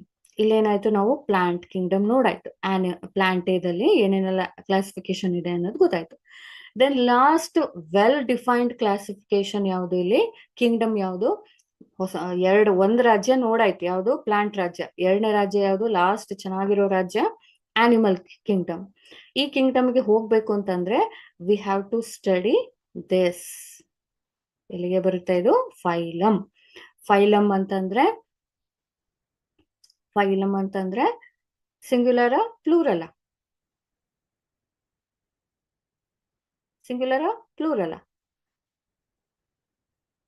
So take the homework here. Phylum ಅಂದ್ರೆ ಸಿಂಗ್ಯುಲರ್ ಅಥವಾ ಪ್ಲೂರಲ್ ಅಂತ. ಫೈಲಾ ಅಂದ್ರೇನು, ಫೈಲಮ್ಗೆ 2 ಡಿಫರೆನ್ಸ್ ನೋಡಿ ಬರಬೇಕು. ಓಕೆ, ಇಲ್ಲಿ ಏನಾಗುತ್ತೆ, ಲೈಫ್ ಯಾವ ಡೊಮೈನ್ ಅಲ್ಲಿ ಇದೆ, ಯಾವ ಡೊಮೈನ್ ಅಂತಂದ್ರೆ ನಮ್ಮ ಎಂಟೈರ್ ಬಯೋಸ್ಪಿಯರ್ ಅಲ್ಲಿ. ದೆನ್ ಕಿಂಗ್ಡಮ್ ಅಲ್ಲಿ ಆನಿಮಲ್ ಕಿಂಗ್ಡಮ್ ಅಲ್ಲಿ ಇದೀವಿ ನಾವು. ಈ ಆನಿಮಲ್ ಕಿಂಗ್ಡಮ್ ಅಲ್ಲಿ ಕರೆಕ್ಟ್ ಆಗಿ ಯಾವ್ಯಾವ ಕ್ಲಾಸಸ್ ಇದೆ, ಯಾವ್ಯಾವ ಫೈಲಮ್ ಇದೆ ಅಂತ ನೋಡೋದನ್ನ ನಾವು ಇಲ್ಲಿ ಫೈಲಾ ಅಂತ ಹೇಳ್ತೀವಿ. ಓಕೆ, ಯಾವ್ದೆಲ್ಲ ಗ್ರೂಪ್ಸ್ ಇದೆ ಅಂತ ನೋಡೋದನ್ನೇ ಫೈಲಮ್ ಅಂತ ಹೇಳಿ ಕನ್ಸಿಡರ್ ಮಾಡ್ತೀವಿ. ಈ ಫೈಲಮ್ ಓದಿದ್ಮೇಲೆ ಮತ್ತೆ ಒಳಗಡೆಗೆ ಅದ್ರದ್ದೇ ಆದ ಕ್ಲಾಸ್ ಬರುತ್ತೆ, ಆರ್ಡರ್ ಬರುತ್ತೆ, ಫ್ಯಾಮಿಲಿ ಬರುತ್ತೆ, ಜೀನಸ್ ಬರುತ್ತೆ, ಸ್ಪೀಶೀಸ್ ಬರುತ್ತೆ. ಓಕೆ, ಅರ್ಥ ಆಯ್ತಾ? ಫೈಲಮ್ ಅಂತಂದ್ರೇನು, ಸಿಂಪಲ್ ಆಗಿ ಡೇ ಟು ಡೇ ಲೈಫಿಗೆ ತಗೊಳ್ಳೋದಾದ್ರೆ, ನೀವ್ ಯಾವ್ದೋ ಒಂದು ಕುಟುಂಬಕ್ಕೆ ಸೇರಿದಿರಿ, ಆ ಕುಟುಂಬದ ಹೆಡ್ಡಿಗೆ ಹೇಳ್ತೀವಿ. ಆ ಕುಟುಂಬದ ಹೆಡ್ ಅಲ್ಲಿ ಮತ್ತೆ ಅದೇ ಬ್ರಾಂಚಸ್ ಬರ್ತಾ ಹೋಗುತ್ತೆ. ಅಜ್ಜ, ಅಜ್ಜಿ, ಮೊಮ್ಮಕ್ಳು, ಚಿಕ್ಕಪ್ಪ, ಚಿಕ್ಕಮ್ಮ, ಇವರೆಲ್ಲ ಇಲ್ಲಿ ಬರ್ತಾ ಹೋಗ್ತೀವಿ. ಅದೇ ಇದೇನು class, order, family, genus and species. ಮೊಮ್ಮಕ್ಳ ಲೆವೆಲ್ ತನಕನು ಬರ್ತಾ ಹೋಗುತ್ತೆ. Okay, so let start with phylum. Okay,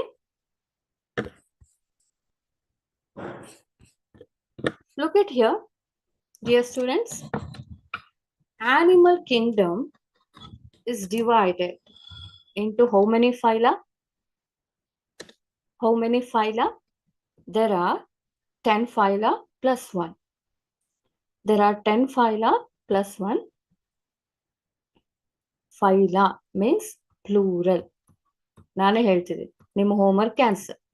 ಇಲ್ಲಿ phylum, that is a singular. Okay, first phyla is that among this comes under non-chordates. ಅಂದ್ರೇನು, ಬೆನ್ಹುರಿ ಇಲ್ಲದೆ ಇರುವಂತ ಆನಿಮಲ್ ಗ್ರೂಪ್ ಎಷ್ಟಿದೆ, 10 animal groups ಇದೆ, 10 ಫೈಲಾಗಳಿದಾವೆ. ಎಲ್ಲದು ಎಲ್ಲಿಗೆ ಬರುತ್ತೆ? ನಾನ್ ಕಾರ್ಡೇಟ್ಸ್ಗೆ ಬರುತ್ತೆ. ಅಂದ್ರೆ ಕಂಪ್ಲೀಟ್ ಆಗಿ rod like structure is totally absent in all these phylas. Among them first one is that Porifera, Cnidaria, Ctenophora. ಇಲ್ಲಿ ಸಿ ಸೈಲೆಂಟ್, ಓಕೆ, ಟಿನೋಫೋರಾ ಅಂತ ಹೇಳ್ಬೇಕು, ಬಟ್ ಬರೆಯುವಾಗ ಸಿ ಬರೀಲೇಬೇಕು. Ctenophora, Platyhelminthes, Aschelminthes, Annelida, Arthropoda, Mollusca, Echinodermata, Hemichordata. Okay, all these 9 are non-chordates. Of course, 10th one is also non-chordate, but ಇದನ್ನ ನಾವೇನ್ ಹೇಳ್ತೇವೆ? ಹೆಮಿಕಾರ್ಡೇಟ್ ಮತ್ತೆ ಕಾರ್ಡೇಟ್ಗೆ ಒಂದು ಸಂಬಂಧ ಬೆಸೆಯೋ ಕೊಂಡಿ ಇದು. ಯಾವುದು? ಹೆಮಿಕಾರ್ಡೇಟ್ ಅನ್ನೋ ಏನ್ ಫೈಲ ಇದೆ, ನಾನ್ ಕಾರ್ಡೇಟ್ ಇಂದ ಕಾರ್ಡೇಟ್ಗೆ ಟರ್ನ್ ಆಗುವಾಗ ಎವಲ್ಯೂಷನ್ ಅಲ್ಲಿ, ಹಿಸ್ಟ್ರಿಯಲ್ಲಿ ಅದು ಡೆವಲಪ್ ಆಗ್ತಾ ಆಗ್ತಾ ಬರುವಾಗ ಏನಾಯ್ತು, ನಾನ್ ಕಾರ್ಡೇಟ್ ಇಂದ ಹೆಮಿಕಾರ್ಡೇಟ್ ಆಗುತ್ತೆ. ಅಂದ್ರೆ ಬೆನ್ನುಹುರಿ ಕೆಲವೊಂದಷ್ಟು ಪೀರಿಯಡ್ ಮಾತ್ರ ಇರುತ್ತೆ.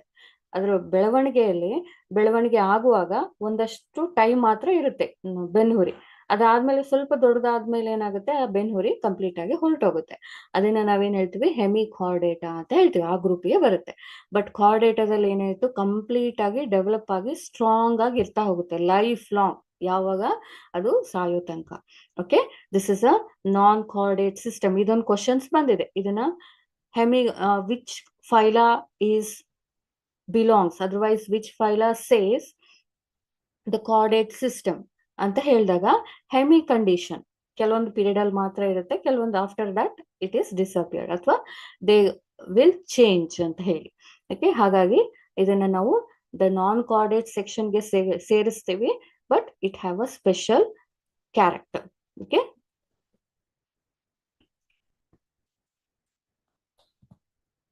ಅಷ್ಟು ತಲೆನೋವು ಆಗ್ತಿದೆಯಾ ಎಷ್ಟು ನೆನ್ಪಿಟ್ಕೊಳ್ಳೋದು ಅಂತ ಹೇಳಿ? ಎಸ್, ಹೌದು ಮ್ಯಾಮ್, ಹೇಗೆ ನೆನ್ಪಿಟ್ಕೊಳ್ಳೋದು ಇದನ್ನೆಲ್ಲ? ವಿ ಕಾಂಟ್ ಅಂತ ಹೇಳ್ತಿದ್ದೀರಿ ಅಲ್ವಾ? I know that.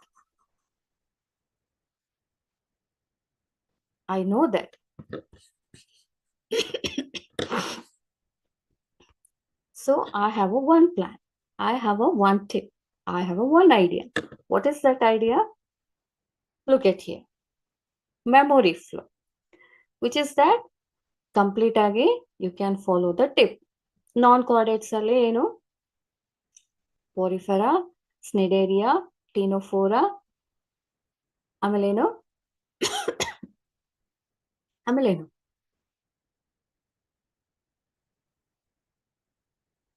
ಇಲ್ಲೇ ಇದೆ, ಪ್ಲಾಟಿಹೆಲ್ಮಿಂಥಸ್, ನೆಮೆಟೋಡಾ, ಆನೆಲಿಡಾ, ಆರ್ಥೋಪೋಡಾ, ಮೊಲುಸ್ಕಾ, ಎಖಿನೋಡರ್ಮೆಟಾ, ಹೆಮಿಕಾರ್ಡೇಟಾ. Okay, this is in non-chordates. But in case of vertebrates, this is param. What is param? Pisces, amphibia, reptile, aves, and then mammalia. ಇದನ್ನ ನಾವೇನ್ ಹೇಳ್ಬೋದು? ಪರಂ ಅಂತ ಹೇಳ್ಬೋದು. ವರ್ಟೆಬ್ರೇಟ್ ಅಲ್ಲಿ ಎಷ್ಟು ಸಬ್ ಕ್ಲಾಸಸ್ ಇದೆ? ಪರಂ ಕ್ಲಾಸಸ್ ಇದೆ. ಪರಂ ಅಂದ್ರೇನು? ಪಿಸೈಸ್ ಅಂದ್ರೇನು? ಮೀನಿನ ಗ್ರೂಪ್ಗಳು. ಫಿಶಿನ್ ಗ್ರೂಪಿಗೆಲ್ಲ ಪಿಸೈಸ್ ಅಂತ ಹೇಳ್ತೀವಿ. ಆಂಫಿಬಿಯಾ ಕಪ್ಪೆ ಜಾತಿಗೆ ಸೇರುವಂತದ್ದು, ಎರಡು ಭೂಮಿಯಲ್ಲಿ ಮತ್ತೆ ನೀರಲ್ಲಿ ಇರುವಂತದ್ದು. ಆಂಫಿಬಿಯಾ, ರೆಪ್ಟೈಲ್ ಸರೀಸೃಪಗಳು. ಏವ್ಸ್ ಅಂತ ಅಂದ್ರೇನು? ಪಕ್ಷಿಗಳು. ಮ್ಯಾಮಲ್ಸ್ ಅಂತಂದ್ರೆ ನಾವೇ. ಅರ್ಥ ಆಗ್ತಿದೆಯಾ? Okay, let's study one by one, very in a very fast track. Okay, first one is that porifera. Look at here, this is the actual images taken in a deep sea. ಇದೆಲ್ಲಿರುತ್ತೆ? ಸಮುದ್ರದ ಆಳದಲ್ಲಿ ಇರುತ್ತೆ. ಇದನ್ನ sponge ಅಂತ ಕೂಡ ಹೇಳ್ತೀವಿ, sponges ಈ ತರ ಇರುತ್ತೆ. Okay, this is very primitive animal. ಇದು ಓಡಾಡೋದಕ್ಕೆ ಬರೋದಿಲ್ಲ, ಜಸ್ಟ್ ಲೈಕ್ ಅ ಪ್ಲಾಂಟ್ ತರನೇ ಅಂಟ್ಕೊಂಡಿರುತ್ತೆ, ಬೇರೆ ಇರೋದಿಲ್ಲ, ಏನೂ ಇರೋದಿಲ್ಲ, but they behave like a animal. ಹಾಗಾಗಿ ಇದನ್ನ ಪ್ರಿಮಿಟಿವ್ ಆನಿಮಲ್ ಅಂತ ಹೇಳ್ತೀವಿ. Okay, how they are arranged ಅಂತ ನಾವು ಈ ಟೇಬಲ್ ಅಲ್ಲಿ ನೋಡ್ತಾ ಹೋಗೋಣ. ಗ್ರೇಡ್ಸ್ ಆಫ್ ಆರ್ಗನೈಸೇಷನ್ ನಾನು ಹೇಳ್ದಲ್ವಾ, ಕೆಲವೊಂದು ಸೆಲ್ ಇರುತ್ತೆ, ಕೆಲವೊಂದು ಟಿಶ್ಯೂ ಇರುತ್ತೆ, ಕೆಲವೊಂದು ಏನಾಯ್ತು ಆರ್ಗನ್ಸ್ ಇರುತ್ತೆ. ಬಟ್ ಇಲ್ಲಿ ಏನಾಗುತ್ತೆ, ಗ್ರೇಡ್ಸ್ ಆಫ್ ಆರ್ಗನೈಸೇಷನ್ ಏನು ಪ್ರಿಮಿಟಿವ್ ಆಗಿರೋದ್ರಿಂದ cellular. Loosely arranged cells are present in the Porifera system. Asymmetrical nature. Symmetry ಯಾವುದು? ಅಸಿಮೆಟ್ರಿ. ಅಸಿಮೆಟ್ರಿಕಲ್ ಅಂತಂದ್ರೆ ನೀವು ಯಾವ ಶೇಪ್ ಅಲ್ಲಿ ಕಟ್ ಮಾಡಿದ್ರು ಕೂಡ ನಮ್ಗೆ ಹಾಫ್ ಆಫ್ ದ ಪೋರ್ಷನ್ ಬರೋದಿಲ್ಲ, ಅಥವಾ ರೇಡಿಯಲ್ ಆಗಿ ಬರೋದಿಲ್ಲ. ಎಲ್ಲಿ ಬೇಕೋ ಅಲ್ಲಲ್ಲಿ ಅನ್ಡಿವೈಡ್ ಆಗ್ತಾ ಹೋಗುತ್ತೆ, ಕಂಪ್ಲೀಟ್ ಆಗಿ ಡಿವೈಡ್ ಆಗಲ್ಲ. ದೆನ್ ಬಾಡಿ ಕ್ಯಾವಿಟಿ ಇರೋದಿಲ್ಲ. Then this is acoelomate. Habitat ಅಂದ್ರೆ ಏನು? ಉಳಿಯೋ ಜಾಗ. ನೀವು ಉಳಿಯೋ ಜಾಗ ಯಾವುದು? ಮನೆ ಅಥವಾ ಎಂಟೈರ್ ಅರ್ತ್. ಬಟ್ ಇಲ್ಲೇನು, Porifera is present in aquatic environment, especially in marine ಅಂದ್ರೆ ಸಮುದ್ರ ಅಥವಾ ಸಾಗರದಲ್ಲಿ ಇರುತ್ತೆ. They have attached to the solid system. ಎಲ್ಲಿ ಬಂಡೆಗಳಿರುತ್ತೆ ಅಥವಾ ಕೋರಲ್ ಸಿಸ್ಟಮ್ ಇರುತ್ತೆ, ಅದನ್ನ ನಾವು ಸೆಡೆಂಟರಿ ಅಂದ್ರೆ ಮೂವ್ಮೆಂಟ್ ಇಲ್ಲದೆ ಇರುವಂತ ಒಂದು ವಸ್ತುವಿಗೆ ಏನ್ ಹೇಳ್ತೀವಿ? ಅದಕ್ಕೆ ಸೆಡೆಂಟರಿ ಅಂತ ಹೇಳ್ತೀವಿ. ಸಿಂಗಲ್ ಆಗಿರುತ್ತೆ ಅಥವಾ ಕಾಲೋನಿಯಲ್ ಕೂಡ ಇರುತ್ತೆ, ಸಾಲಿಟರಿ ಅಥವಾ colonial. Digestive system is completely absent. Intracellular digestion very just like amoeba ತರಾನೇ ಇದು ಕೂಡ ವರ್ಕ್ ಆಗ್ತಾ ಹೋಗುತ್ತೆ. Respiratory system is also absent. Circulatory system is also absent. Very simple. There is no much organs are present in that. Then this is a reproduction. In case of this porifera reproduction, fragmentation is there as adana naven helthivi illi asexual, and then sexual means is also there. The same male and then female compartment is present in the same animal, same organ. Okay, that's why these are referred as hermaphrodites ಅಂತ ಹೇಳ್ತೀವಿ. ನಾನು starting ಎಲ್ಲ terminology ಹೇಳಿದ್ದೆ. Then internal fertilisation is not a external. Development is indirect. Indirect ಅಂದ್ರೇನು? ಕೆಲವೊಂದು stage ಆದ್ಮೇಲೆ ಗೊತ್ತಾಗುತ್ತೆ ಇದು ಸ್ಪಾಂಜ್ ಅಂತ ಹೇಳಿ. ಈ ಡೈರೆಕ್ಟ್ ಅಲ್ಲಿ ಆದ್ರೇನು, ರಿಪ್ರೊಡಕ್ಷನ್ ಆಗ್ತಿದ್ದಾಗ ಏನೋ ಗೊತ್ತಾಗುತ್ತೆ, this is cow, this is ಏನು ಗೋಟ್ ಅಥವಾ ಶೀಪ್ ಅಂತ ಹೇಳಿ ನಮ್ಗೆ ಗೊತ್ತಾಗ್ಬಿಡುತ್ತೆ. ಬಟ್ ಇಂಡೈರೆಕ್ಟ್ ಅಲ್ಲಿ ಏನು, ಜಸ್ಟ್ ಲೈಕ್ ಅ ಬಟರ್ಫ್ಲೈ, ಅದು ಲಾರ್ವಾ ಸ್ಟೇಜಿಗೆ ಹೋಗ್ಬೇಕು, ಎಗ್ಲೆಯಿಂದ ಲಾರ್ವಾ ಸ್ಟೇಜಿಗೆ ಹೋಗುತ್ತೆ, ಲಾರ್ವಾ ಸ್ಟೇಜ್ ಇಂದ ಬಟರ್ಫ್ಲೈ ಆಗುತ್ತೆ, ಆಮೇಲೆ ಗೊತ್ತಾಗುತ್ತೆ ಅದು ಬಟರ್ಫ್ಲೈ ಅಂತ ಹೇಳಿ. ಆ ತರ ಡೆವಲಪ್ಮೆಂಟ್ ಅನ್ನ ಏನ್ ಹೇಳ್ತೀವಿ ನಾವು? ಇಂಡೈರೆಕ್ಟ್ ಅಂತ ಹೇಳ್ತೀವಿ. Then this is they have a unique feature. Unique feature ಇರುತ್ತೆ ಕೆಲವೊಂದು. ಫಾರ್ ಎಕ್ಸಾಂಪಲ್ ಸೈಕಾನ್, ಸ್ಪಾಂಜಿಲಿಯಾ ಮತ್ತೆ ಯೂಸ್ಪಾಂಜಿಯಾ, ಜಸ್ಟ್ ಲೈಕ್ ಸ್ಪಾಂಜ್ ತರ ಇರುತ್ತೆ. ಅದ್ರಲ್ಲಿ ಏನು, water canal system is there. Millions of ostia ಅಥವಾ ಆಸ್ಟಿಯಾ. ಈ ಸೆಲ್ಸ್, ಮಿಲಿಯನ್ಸ್ ಆಫ್ ಸೆಲ್ಸ್ ಏನಿರುತ್ತೆ ಅದನ್ನ ನಾವು ಆಸ್ಟಿಯಾ ಅಂತ ಹೇಳ್ತೀವಿ. These are referred as spongocoel. Canals are also present and these are lined with the conocytes, as well as the whole body is supported by spicules, as well as spongin fibers. Look at here. ಇದರ special feature ಏನು? Normal ಆಗಿ pores ತರ ಇರುತ್ತೆ structure. ಈ pores ಅನ್ನು ನಾವೇನ್ ಹೇಳ್ತೀವಿ? Ostia. These pores are nothing but the cells are ostia, and then the whole cavity ಅಥವಾ space is referred as spongocecal.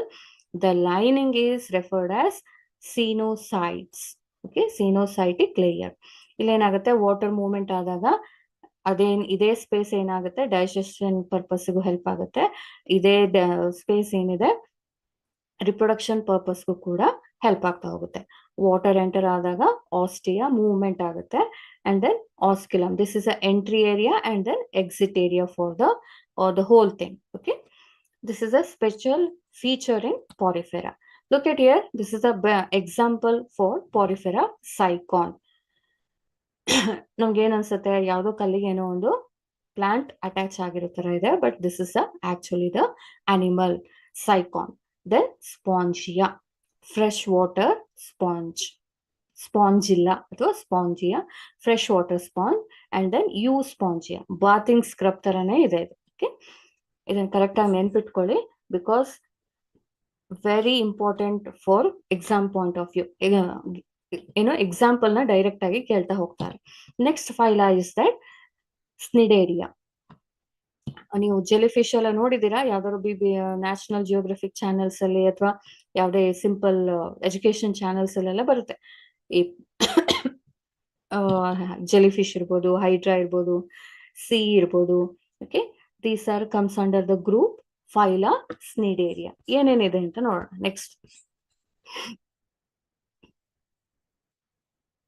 Look it here, organisation ಏನ್ ಬರುತ್ತೆ, this Cnidaria group is one level step above of the Porifera. ಪೋರಿಫೆರಾಕ್ಕಿಂತ ಒಂದು level ತುಂಬಾ higher level ಅಲ್ಲಿ ಇದೆ. ಅಲ್ಲೇನಾಯ್ತು, complete ಆಗಿ ಲೂಸ್ಲಿ ಅರೇಂಜ್ಡ್ ಸೆಲ್ ಇತ್ತು. ಇಲ್ಲಿ ಬಿಟ್ ಇಲ್ಲಿ ಏನಾಗುತ್ತೆ, ಸೆಕೆಂಡ್ ಫೈಲದಲ್ಲಿ ಸ್ನಿಡೇರಿಯಾದಲ್ಲಿ tissue level of organisation is there symmetry is radial, it's not a asymmetric. Look at here, complete ಆಗಿ ಬುಟಿ ತರ ಇದೆ ಅಲ್ವಾ, ಈ ಕಂಪ್ಲೀಟ್ ಆಗಿ ಸರ್ಕ್ಯುಲರ್ ಫಾರ್ಮೇಶನ್ ಅಲ್ಲಿ ಇದೆ. ಎಲ್ಲಾ ನಾವು ಇದನ್ನ ಕನ್ಸಿಡರ್ ಮಾಡಿದ್ರು. ಇದನ್ನ ಸಿಲಿಂಡ್ರಿಕಲ್ ಇದ್ರೂ ಕೂಡ ಇದನ್ನ ಹಾಫ್ ಕಟ್ ಮಾಡಿದಾಗ ರೇಡಿಯಲ್ ನಮ್ಗೆ ಬರ್ತಾ ಹೋಗುದು. Okay, radial symmetry. germ layer is also present. Look at here, diploblastic, that means ectoderm and then endoderm. Coelom, complete ಆಗಿ ಸೆಲಮೇಟಿ ಇಲ್ಲ, ಕ್ಯಾವಿಟಿ ಇಲ್ಲ, ಎಲ್ಲೆಲ್ಲೂ ಕ್ಯಾವಿಟಿ ಇಲ್ಲ. ಹ್ಯಾಬಿಟ್ಯಾಟ್, ಹ್ಯಾಬಿಟ್ ಏನು, ಅಕ್ವಾಟಿಕ್ ಎನ್ವಿರಾನ್ಮೆಂಟ್ ಅಲ್ಲಿ ಇರುತ್ತೆ, ವಾಟರ್ ಅಲ್ಲಿ ಇರುತ್ತೆ, ಮರೈನ್ ಎನ್ವಿರಾನ್ಮೆಂಟ್ ಸಮುದ್ರದಲ್ಲಿ ಇರೋದಂಥದ್ದು. ಸೆಸಾಯಿಲ್ ಏನು, ಒಂದು ಕಡೆಗೆ ಸ್ಟಿಕ್ ಆಗಿರುತ್ತೆ, ಕೆಲವೊಂದು ಫ್ರೀ ಸ್ವಿಮ್ಮಿಂಗ್ ಇರುತ್ತೆ. Then these are solitary in nature, group ಅಲ್ಲಿ ಇರೋದಿಲ್ಲ, ಸಿಂಗಲ್ ಆಗಿ ಓಡಾಡ್ತಾ ಇರುತ್ತೆ. And then digestive system incomplete. Incomplete ಅಂದ್ರೆ ಕಂಪ್ಲೀಟ್ ಆಗಿ ಡೈಜೆಸ್ಟಿವ್ ಪರ್ಪಸ್ಗೆ ಅಂತಾನೆ ಸಪರೇಟ್ ಆಗಿ ಏನೂ ಇರೋದಿಲ್ಲ. half of the portion is digested and expelled through the same condition, same opening and then exit condition. Then intracellular and then extracellular digestion is also present in this level. ಯಾವುದು, ಸ್ನಿಡೇರಿಯಾ. Respiratory system is also absent. Circulatory system is also absent. Okay. So look at here, some of the terminologies are very very important in this group, that is ಸ್ನಿಡೇರಿಯಾ. ಕೇಳ್ತಾರೆ, polyp ಅಂದ್ರೆ ಏನು, ಮೆಡೂಸಾ ಅಂದ್ರೆ ಯಾವ group ಅಲ್ಲಿ ಬರುತ್ತೆ, ಯಾವ ಫೈಲದಲ್ಲಿ medusa ಬರುತ್ತೆ, ಯಾವ ಫೈಲದಲ್ಲಿ ಫೈಲಮ್ ಪಾಲಿಪ್ ಬರುತ್ತೆ. Then you have to remember the polyps comes under Cnidaria, medusa comes under Cnidaria. ಒಂದಷ್ಟು ಫೈಲಗಳ ಎಕ್ಸಾಂಪಲ್ ಕೊಡ್ತಾರೆ, 4 ಫೈಲ ಕೊಡ್ತಾರೆ, ಅದರಲ್ಲಿ ನೀವು ಸ್ನಿಡೇರಿಯಾ ಅಂತ ಹೇಳಿ ಟಿಕ್ ಮಾಡಬೇಕು. MCQ ದಲ್ಲಿ ಬರುತ್ತೆ ಫಸ್ಟ್ 10 ಮಾರ್ಕ್ಸ್ ಅಲ್ಲಿ. Okay, this is example in Adamsia Aurelia. ಇಲ್ಲೇನಾಗುತ್ತೆ, ಇದನ್ನ ನಾವು ಟೆಂಟಾಕಲ್ಸ್ ಅಂತ ಹೇಳ್ತೀವಿ. This is helpful for the catching of the prey. ಕೆಲವೊಂದು ಇದಕ್ಕೆಲ್ಲ ಆನಿಮಲ್ಸ್ ಆಗಿರೋದ್ರಿಂದ ಊಟ ಬೇಕು, ಇದು ಏನು ಕೂಡ ತನ್ನ ಆಹಾರವನ್ನ ತಾನೇ ತಯಾರಿಸ್ಕೊಳ್ಳೋಷ್ಟು ಕೆಪಾಸಿಟಿ ಇಲ್ಲ ಆನಿಮಲ್ಸ್ಗೆ. So they have to depend on other self. Another self means ಯಾವುದು, ಇದಕ್ಕೆ ಬೇಕಾಗಿರೋ ಆನಿಮಲ್ಸ್ ಇರ್ಬೋದು ಅಥವಾ ಬೇರೆ ಪ್ರೇ. ಪ್ರೇ ಅಂದ್ರೇನು, ಇದ್ರ ಕೆಳಸ್ತರದ ಪ್ರಾಣಿಗಳು ಅಂತ ಹೇಳ್ತೀವಿ. ನೀವು ಓದಿರ್ತೀರ ಆಹಾರ ಸರಪಣಿಯಲ್ಲಿ ಅಲ್ವಾ, ಫುಡ್ ಸೈಕಲ್ ಅಲ್ಲಿ ಓದಿರ್ತೀರಿ.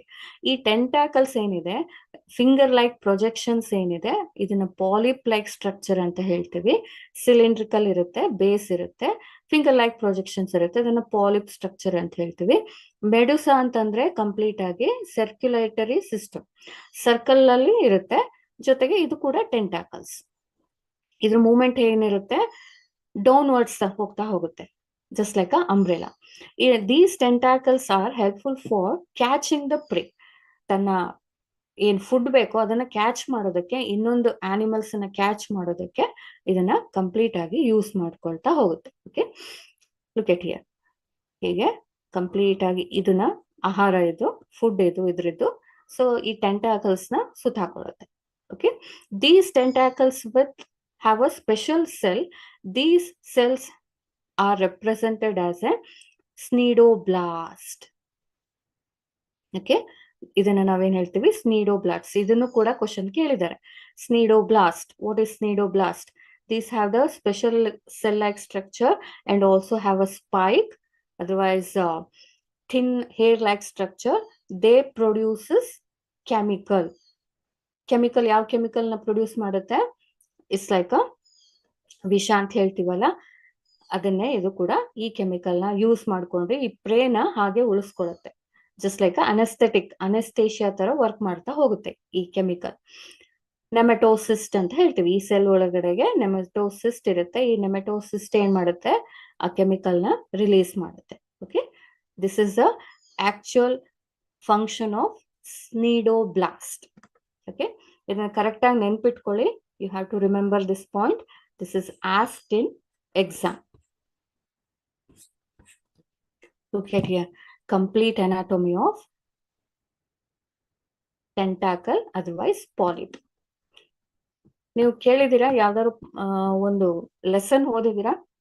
ಲಕ್ಷದ್ವೀಪ ಹವಳಗಳು ಕನ್ನಡದಲ್ಲಿತ್ತು ನಮ್ಗೆ, ನೀವು ಓದಿದಿರಾ? ಅಂಡಮಾನ್ ನಿಕೋಬಾರ್ ಮತ್ತೆ ಕೇಳಿದ್ರ? ಅಂಡಮಾನ್ ನಿಕೋಬಾರ್ ಎಲ್ಲಿದೆ? ಇಂಡಿಯಾ ಮ್ಯಾಪ್ ಅಲ್ಲಿ. ಇಂಡಿಯಾ ಮ್ಯಾಪ್ ಅಲ್ಲಿ ಒಳಗಡೆನೆ ಇದೆ, ಹೊರಗಡೆ ಇದೆಯಾ? ಅದು ಅಫ್ಕೋರ್ಸ್ ಹೊರಗಡೆ ಇದೆ. ದ್ವೀಪಗಳು, those are surrounded by C. ಸಮುದ್ರದಿಂದ ಸುತ್ತುವರೆದಿರುವಂತ ಒಂದು ಭೂಮಿ ಭಾಗ ಏನಿದೆ, ಲಕ್ಷದ್ವೀಪ ಮತ್ತೆ ಅಂಡಮಾನ್ ನಿಕೋಬಾರ್ ಅಲ್ಲಿ ಏನಾಗಿದೆ, ಸಮುದ್ರದ ಆಳದಲ್ಲಿ, ಎಷ್ಟೋ ಆಳದಲ್ಲಿ ಹವಳ ಕೇಳಿದಿರಲ್ವಾ? ಹವಳ ಹೇಗಿರುತ್ತೆ? ರೆಡ್ ಕಲರ್ ಇರುತ್ತೆ, ಕೋರಲ್ಸ್ ಅಂತ ಹೇಳ್ತೀವಿ. ಓಕೆ, ಹವಳ ಮತ್ತು ಎಷ್ಟೋ ಈಗ ನೀವು ಬೆರಳಿಗೆಲ್ಲ ಹಾಕೊಳ್ತೀರಲ್ಲ, ಫಿಂಗರ್ ರಿಂಗ್ಸ್, ಸ್ಟೋನ್ ರಿಂಗ್ಸ್, ಏನು ಗ್ರೀನ್ ಕಲರ್, ಏನು purple colour or something pink colour, so many things are there. ಆ ಸ್ಟೋನ್ಸ್ ಎಲ್ಲಾನು ಕೂಡ ಎಲ್ಲಿಂದ ಬರುತ್ತೆ ನಮ್ಗೆ? These are nothing but animals ಅನ್ನೇ ಹಾಕೊಳ್ತಾ ಇರೋದು ನೀವು. Okay, so those are present in the deep sea. ಎಲ್ಲಿರುತ್ತೆ? ಇಲ್ಲಿ ಅಟ್ಯಾಚ್ ಆಗ್ತಾ ಇರುತ್ತೆ. ಅದನ್ನ ನಾವು ಸ್ನಿಡೇರಿಯಾ ಗ್ರೂಪ್ ಅಲ್ಲೇ ನಾವು ಇದನ್ನ ನೋಡ್ಬೋದು. ಸ್ನಿಡೇರಿಯಾ ಓಕೆ, ಎಲ್ಲಿ ಬರುತ್ತೆ? ಎಸ್ಪೆಷಲಿ ಪಾಲಿಪ್ ಲೈಕ್ ಸ್ಟ್ರಕ್ಚರ್ ಅಲ್ಲಿ ನಮ್ಗೆ ಈ ಸ್ಟೋನಿ ಕೋರಲ್ ಅಂದ್ರೆ ಏನು? ಹವಳ. ಕಂಪ್ಲೀಟ್ ಆಗಿ ಕ್ಯಾಲ್ಸಿಯಂ ಕಾರ್ಬೋನೇಟ್ ಇರುವಂತದ್ದು. ಲುಕ್ ಎಟ್ ಹಿಯರ್, ಕೆಮಿಸ್ಟ್ರಿ ಅಲ್ವಾ? ಕೆಮಿಸ್ಟ್ರಿ ವರ್ಕ್ ಆಗ್ತಿದೆ ಅಲ್ವಾ? ಕ್ಯಾಲ್ಸಿಯಂ ಕಾರ್ಬೋನೇಟ್ ಏನಿದೆ, ಈ ಪಾಲಿಪ್ ಸ್ಟ್ರಕ್ಚರ್ ಒಳಗಡೆಗೆ ಸ್ಟೋನ್ ತರ, ಒಂದು ಕಲ್ಲಿನ ತರ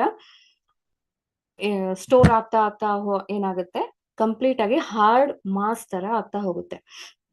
ನೀವು ಇದನ್ನ ಹೀಗೆ ಟಚ್ ಮಾಡಕ್ಕಾಗಲ್ಲ. You can feel just like ಏನು, ಜಸ್ಟ್ ಒನ್ ಪಿಂಚ್ ತಾಗಿದ್ರು ಕೂಡ ಯು ಆರ್ ಡೆಡ್. ಅಷ್ಟು ಆ ಸ್ನಿಡೋಬ್ಲಾಸ್ಟ್ ಏನಿದೆ ಅಷ್ಟು ಪವರ್ಫುಲ್ ಇದೆ. ಓಕೆ, ಇದ್ರ ಒಳಗಡೆ ಇರುವಂತ ಹವಳ ಏನಿದೆ, ನಿಮ್ಮ ಎಕನಾಮಿಕ್ ಇಂಪಾರ್ಟೆನ್ಸ್ ಇರೋದ್ರಿಂದ ಇದನ್ನ ತುಂಬಾ ಕೇರ್ಫುಲ್ ಆಗಿ ಕವರ್ ಅಪ್ ಮಾಡ್ತಾರೆ. ಜೊತೆಗೆ ಇದನ್ನ ಹಾಗೆ ಹೀಗೆ ಬಿಟ್ಕೊಡೋದಿಲ್ಲ. ಯಾವ್ದನ್ನ? ಅಂಡಮಾನ್ ಮತ್ತೆ ನಿಕೋಬಾರ್ ಅನ್ನು ನೆನ್ಪಿಟ್ಕೊಳ್ಳಿ ಇದನ್ನ. Okay, this is the anatomy of stony coral polyp. ಇದನ್ನು ಕೂಡ ಕೇಳಿದ್ದಾರೆ. Calcium carbonate stony coral polyp is present in which phyla ಅಂತ ಕೇಳಿದಾಗ you have to write second phyla, that is Cnidaria. Okay, some of the, as I told earlier, ಇಲ್ಲಿ ನೋಡಿ, unique features. Corals have a skeleton made up of calcium carbonate. This is a mushroom coral. ನಾನು ಹೇಳಿದ್ನಲ್ವಾ, pink colour ಇರುತ್ತೆ, green colour ಇರುತ್ತೆ, somehow variety colours R there. Okay, brain coral, just like ನಮ್ಮ brain shape ಎಲ್ಲ ಇರುತ್ತೆ, ಹಾಗಾಗಿ they named as A brain coral. Excuse me. Madrepora, just like a web structure ತರ ಇರುತ್ತೆ, very hard structure, very hard animal. This also some of the group of the animals comes under Cnidaria. Tubipora, this is also example for Cnidaria. Okay, then how they reproduce? ಹೇಗೆ reproduce ಆಗುತ್ತೆ? These in the reproduction part they produces asexually in the form of budding ಆಗ್ತಾ ಹೋಗುತ್ತೆ. ಅದನ್ನ ನಾವು asexual reproduction ಅಂತ ಹೇಳ್ತೀವಿ. Then ಮೆಡ್ಯೂಸಾ ಅಂತಂದ್ರೇನು? ಮೆಡ್ಯೂಸಾಗೆ ಎಲ್ಲಿ ಹೋಗ್ಬೇಕಾಯ್ತು ನಾವು? ಈ ತರ ರೌಂಡ್ ಶೇಪ್ ಇರುವಂತದ್ದು. This is a medusa. ನೆನ್ಪಿಟ್ಕೊಳ್ಳಿ ಇದನ್ನ. ಪಾಲಿಪ್ ಅಂತಂದ್ರೆ ಲಾಲಿಪಾಪ್ ಸ್ಟ್ರಕ್ಚರ್, ಮೆಡ್ಯೂಸಾ ಅಂತಂದ್ರೆ ಅಂಬ್ರೆಲಾ ಸ್ಟ್ರಕ್ಚರ್. ಈ ಮೆಡ್ಯೂಸಾದಲ್ಲಿ ಏನಾಗುತ್ತೆ, ಪಾಲಿಪ್ ಅಲ್ಲಿ ಬಡ್ಡಿಂಗ್ ಆಗ್ತಾ ಹೋಗುತ್ತೆ, ಸಪರೇಟ್ ಆಗಿ ಅಲ್ಲಿ ಗ್ರೋ ಆಯ್ತು. ಮೆಡ್ಯೂಸಾದಲ್ಲಿ the reproduction is slightly different, that is through sexual means. Separate sex ಇರ್ತಾ ಹೋಗುತ್ತೆ. ದಟ್ ಮೀನ್ಸ್ ಫೀಮೇಲ್ ಮೆಡ್ಯೂಸಾ ಬೇರೆ, ಮೇಲ್ ಮೆಡ್ಯೂಸಾ ಬೇರೆ. Then external fertilization happens. Development is also indirect. Then what are the unique feature in this phyla?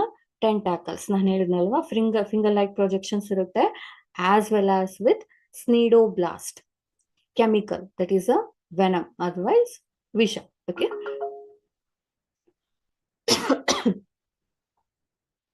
Somehow a gastrovascular cavity with an opening mouth on hypostome.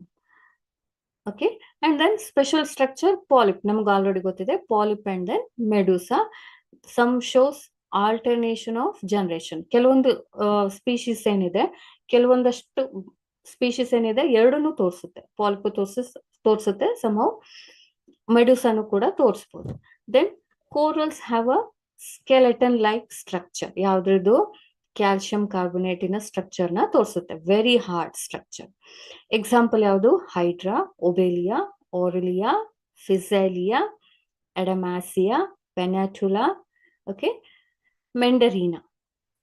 Simple ಆಗಿ ಹೇಳಿದ್ರೆ, correct ಆಗಿ ನೆನ್ಪಿಟ್ಕೊಳ್ಳೋದಾದ್ರೆ ಜೆಲಿಫಿಶ್. ಜೆಲಿಫಿಶ್ ಆದ್ರೆ correct ಆಗಿ ನೆನ್ಪಿರುತ್ತೆ, that is a Cnidaria. This is again a example. ನಾನೇನೇ ಇಷ್ಟೆಲ್ಲ list ಮಾಡಿದ್ವಲ್ಲ, look at here, this is a hydra. Hydra, Obelia, look at their beauty, ಅಲ್ವಾ? ಎಷ್ಟು ಚೆನ್ನಾಗಿದೆ. But they are very very dangerous than us. Human ಕಿಂತನೂ ತುಂಬಾ dangerous ಇದೆ, very dangerous, very dangerous. Okay, Physalia and then Adamasia. Look at their beauty inside the sea, under the sea. This is also referred as a sea pen, but actually they are venomous, dangerous. Okay, Pennatula, Gorgonia, sea fan, fan tarane ide iದ್ರ structure, sea table fan ತರ. Then brain coral, Mandarina. Okay, let's consider next phyla, Ctenophora. Ctenophora. Okay, I will take little 5 to 10 minutes to complete this phyla. Very very important phyla because they produces bioluminescence. ನೀವು ಬೆಳಕಿನ ಹುಳ ನೋಡಿದಿರಲ್ವಾ, light ಹುಳ ಕತ್ಲೆ ಆದ ತಕ್ಷಣ glow ಆಗ್ತಾ ಇರುತ್ತೆ. The same thing is also observed in this animal group. Comb jellies ಅಂತ ಹೇಳ್ತೀವಿ. This is also asked in exam, MCQ ಅಲ್ಲಿ ಬಂದಿದೆ. Okay, these are marine animals. Grades of organization is in tissue level, not so high. Tissue level alla ide. Again, symmetry is radial, diploblastic, ectoderm ಮತ್ತೆ endoderm ಅಷ್ಟೇ ಇರೋದು, not a mesoderm. Coelom ಏನಿದೆ? Cavity ಇಲ್ಲ, ಅಸಿಲಮೇಟ್. Habitat ಏನು? Complete ಆಗಿ ನಾವು marine environment ಅಲ್ಲಿ ನೋಡ್ಬೋದು, ಸಾಲಿಟರಿ, ಸಿಂಗಲ್ ಆಗಿರುತ್ತೆ, ಮತ್ತೆ ಪೆಲಾಜಿಕಲಿ ಅಂದ್ರೆ ಮೂವ್ಮೆಂಟ್ ಅಲ್ಲಿ ಇರುತ್ತೆ. Digestive system is incomplete, sometimes external and then sometimes external, intracellular and then extracellular, cellular. So respiratory system is totally absent, circulatory system is absent. Okay, in case of reproduction, look at here, again they have a tentacles. ಈ ಗ್ರೂಪಿನ complete importance ಏನು ಅಂತಂದ್ರೆ, they have ಅ ಕಾಂಬ್. ಕಾಂಬ್ ಅಂದ್ರೆ ಏನು? ನೀವು ತಲೆ ಬಾಚ್ಕೊಳ್ತೀರಲ್ವಾ, ಅದೇ ತರ structure ಇಲ್ಲಿರುತ್ತೆ, ಹಾಗಾಗಿ ಕಾಂಬ್ ಜೆಲೀಸ್ ಅಂತ ಹೇಳ್ತೀವಿ. These are also have a tentacles to attract the prey. ಅದರದ್ದು ಫುಡ್ ಅನ್ನ ಕ್ಯಾಪ್ಚರ್ ಮಾಡೋದಕ್ಕೆ ಈ ಟೆಂಟಾಕಲ್ಸ್ ನ, ಫಿಂಗರ್ ಲೈಕ್ ಪ್ರೊಜೆಕ್ಷನ್ ನ ಅದು ಯೂಸ್ ಮಾಡ್ಕೊಳ್ಳುತ್ತೆ. They have a gut means digestive system. Incomplete digestive system, not a complete digestive system as us. Okay, this tentacle as well as small stomach is also there, mouth is there. Okay, pharynx ಅಂದ್ರೆ ಏನು? ನಮ್ಗೆ respiratory system, very very primitive, ತುಂಬಾ enlarge ಆಗಿಯೂ ಕೂಡ ಇಲ್ಲ. ಇದೇ mouth, ಇದೆ apical portion, anal portion. ಇಲ್ಲಿ ಸ್ವಲ್ಪ ಡಿಫ್ರೆನ್ಸ್ ಗೊತ್ತಾಗ್ತಾ ಇದೆ ನೋಡಿ. ಮೌತ್ ಕೆಳಗಡೆ ಬೇಸಲ್ ಪಾರ್ಟ್ ಅಲ್ಲಿ ಇರುತ್ತೆ, ಆನಸ್ ಅಪ್ಪರ್ ಪೋರ್ಷನ್ ಅಲ್ಲಿ ಇರುತ್ತೆ. Okay, this is a somehow well developed compare to the cnidaria. ನೋಡಿ, ಇದ್ರ ನಾವು ಅನಾಟೊಮಿ ತಗೊಂಡಾಗ, this is a comb plate. Comb plates are helpful for the movement and also for attraction. ಯಾವುದಕ್ಕೆ attraction? ಪ್ರೇಗಳಿಗೆ attract ಮಾಡಬೇಕು, ಅಂದ್ರೆ ಫುಡ್ಗೆ attract ಮಾಡಬೇಕು. They glow in a darker condition, ಅಂದ್ರೆ ನೈಟ್ ಅಲ್ಲಿ ಗ್ಲೋ ಆಗ್ತಾ ಹೋಗುತ್ತೆ. These are referred as a bioluminescence effect ಅಂತ ಕೂಡ ನಾವು ಹೇಳ್ತೀವಿ. Okay, ಬಯೋಲ್ಯುಮಿನೆಸೆನ್ಸ್ effect. The reproduction is only means through sexual, and the hermaphrodite, ಅಂದ್ರೆ male and the female component is present on the same animal. External fertilization happens and development is indirect. Okay, unique feature is not have that means locomotion. Locomotion is by 8 vertical external rows. 8 vertical external rows. Rows ಅಂದ್ರೇನು? ಆ ಟೆಂಟಾಕಲ್ಸ್ ಏನಿದೆ ಅದರಲ್ಲಿ 8 number ಅಲ್ಲಿ ಇರುತ್ತೆ, ಅದು movement ಗೆ help ಮಾಡ್ತಾ ಹೋಗುತ್ತೆ. ಸಿಲಿಯೇಟೆಡ್ ಕಾಂಪ್ಲೇಟ್ಸ್, ಸಿಲಿಯೇಟೆಡ್ ಏನು? ಫಿಂಗರ್ ಲೈಕ್ ಪ್ರೊಜೆಕ್ಷನ್ಸ್ ಅಥವಾ ಸಣ್ಣ ಸಣ್ಣ ಮುಳ್ಳುಗಳ ತರ ಇರುತ್ತೆ. ಆ ಕಾಂಪ್ಲೇಟ್ಸ್ ಗಳು ಮೇಜರ್ ಆಗಿ ಇರುತ್ತೆ. ಇದು ಯುನಿಕ್ ಫೀಚರ್, ಇದನ್ನ ನೀವು ಬರೀಲೇಬೇಕು ಈ ಗ್ರೂಪ್ ಅಲ್ಲಿ, ಈ ಫೈಲದಲ್ಲಿ. And then tentacles also present. It shows bioluminescence. ಕೇಳ್ತಾರೆ, which phyla shows bioluminescence effect ಅಂತ ಕೇಳಿದಾಗ ಯಾವ ಫೈಲಾ ಬರೀತೀರಾ? Ctenophora. Okay, example is Ctenoplana and Pleurobrachia. Okay,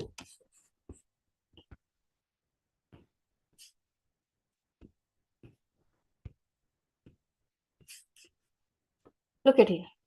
ನಾನು ಹೇಳಿದ್ನಲ್ವಾ, bioluminescence effect.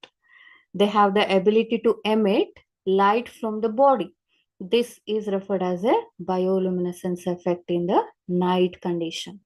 Complete ಆಗಿ ಎಷ್ಟು ಅಟ್ರಾಕ್ಟಿವ್ ಆಗಿದೆ. This is example for Ctenoplana and then Pleurobrachia. ಇದು ಕೂಡ ಕರೆಕ್ಟ್ ಆಗಿ ನೆನ್ಪಿಟ್ಕೊಳ್ಳಿ. ಇಲ್ಲಿ ನೋಡಿ, 8 ಲೊಕೊಮೋಟರಿ ಕಂಪಾರ್ಟ್ಮೆಂಟ್ಸ್ ಇದೆ ಮೋಷನ್ಗೆ, ಮೂವ್ಮೆಂಟ್ಗೆ ಹೆಲ್ಪ್ ಆಗುತ್ತೆ. And then next is that platyhelminthes. Okay, I will consider this group in tomorrow class. I hope up to 3 phyla the concept is clear. Clear ಆಯ್ತಾ? Okay. Can you, is that clear? If it is yes, please say yes. Type in chat box, please. ಅರ್ಥ ಆಗ್ತಿದೆಯಾ? Colourful ಆಗಿದೆಯಾ? ನೆನ್ಪಿಟ್ಕೊಳಕ್ easy ಆಗ್ತಿದೆಯಾ? If say yes, yes, please chat in 2 seconds or 2 minutes. Yes or no? Yes or no, please.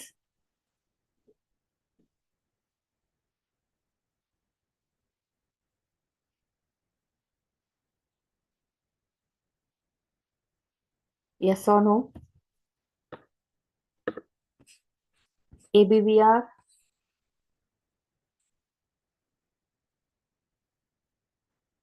I want some answer. That's it. Yes or no? If you say yes, type it as yes. Or no, it means yeah.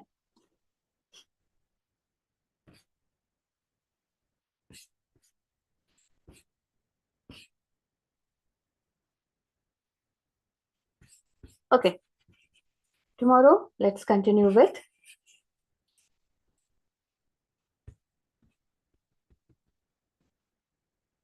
the whole thing. Look at here. I made this content. I made this chapter very easy format, in a easy format. So you have to concentrate with me. You have to follow with me with the accurate concentration. Then only you get the idea about the animal kingdom. ಅರ್ಥ ಆಗ್ತಿದೆಯಾ? ತುಂಬಾ important, ತುಂಬಾ easy chapter, very scoring chapter. ಅರ್ಥ ಆಗ್ತಿದೆಯಾ?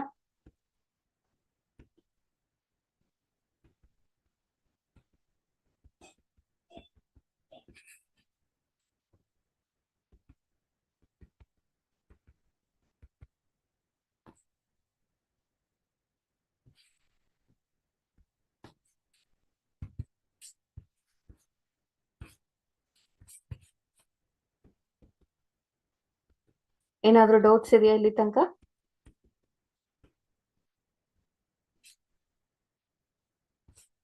ಏನಾದರೂ doubts ಇದೆಯಾ? Okay, ಏನಾದರೂ doubts ಇದೆಯಾ? Any doubts?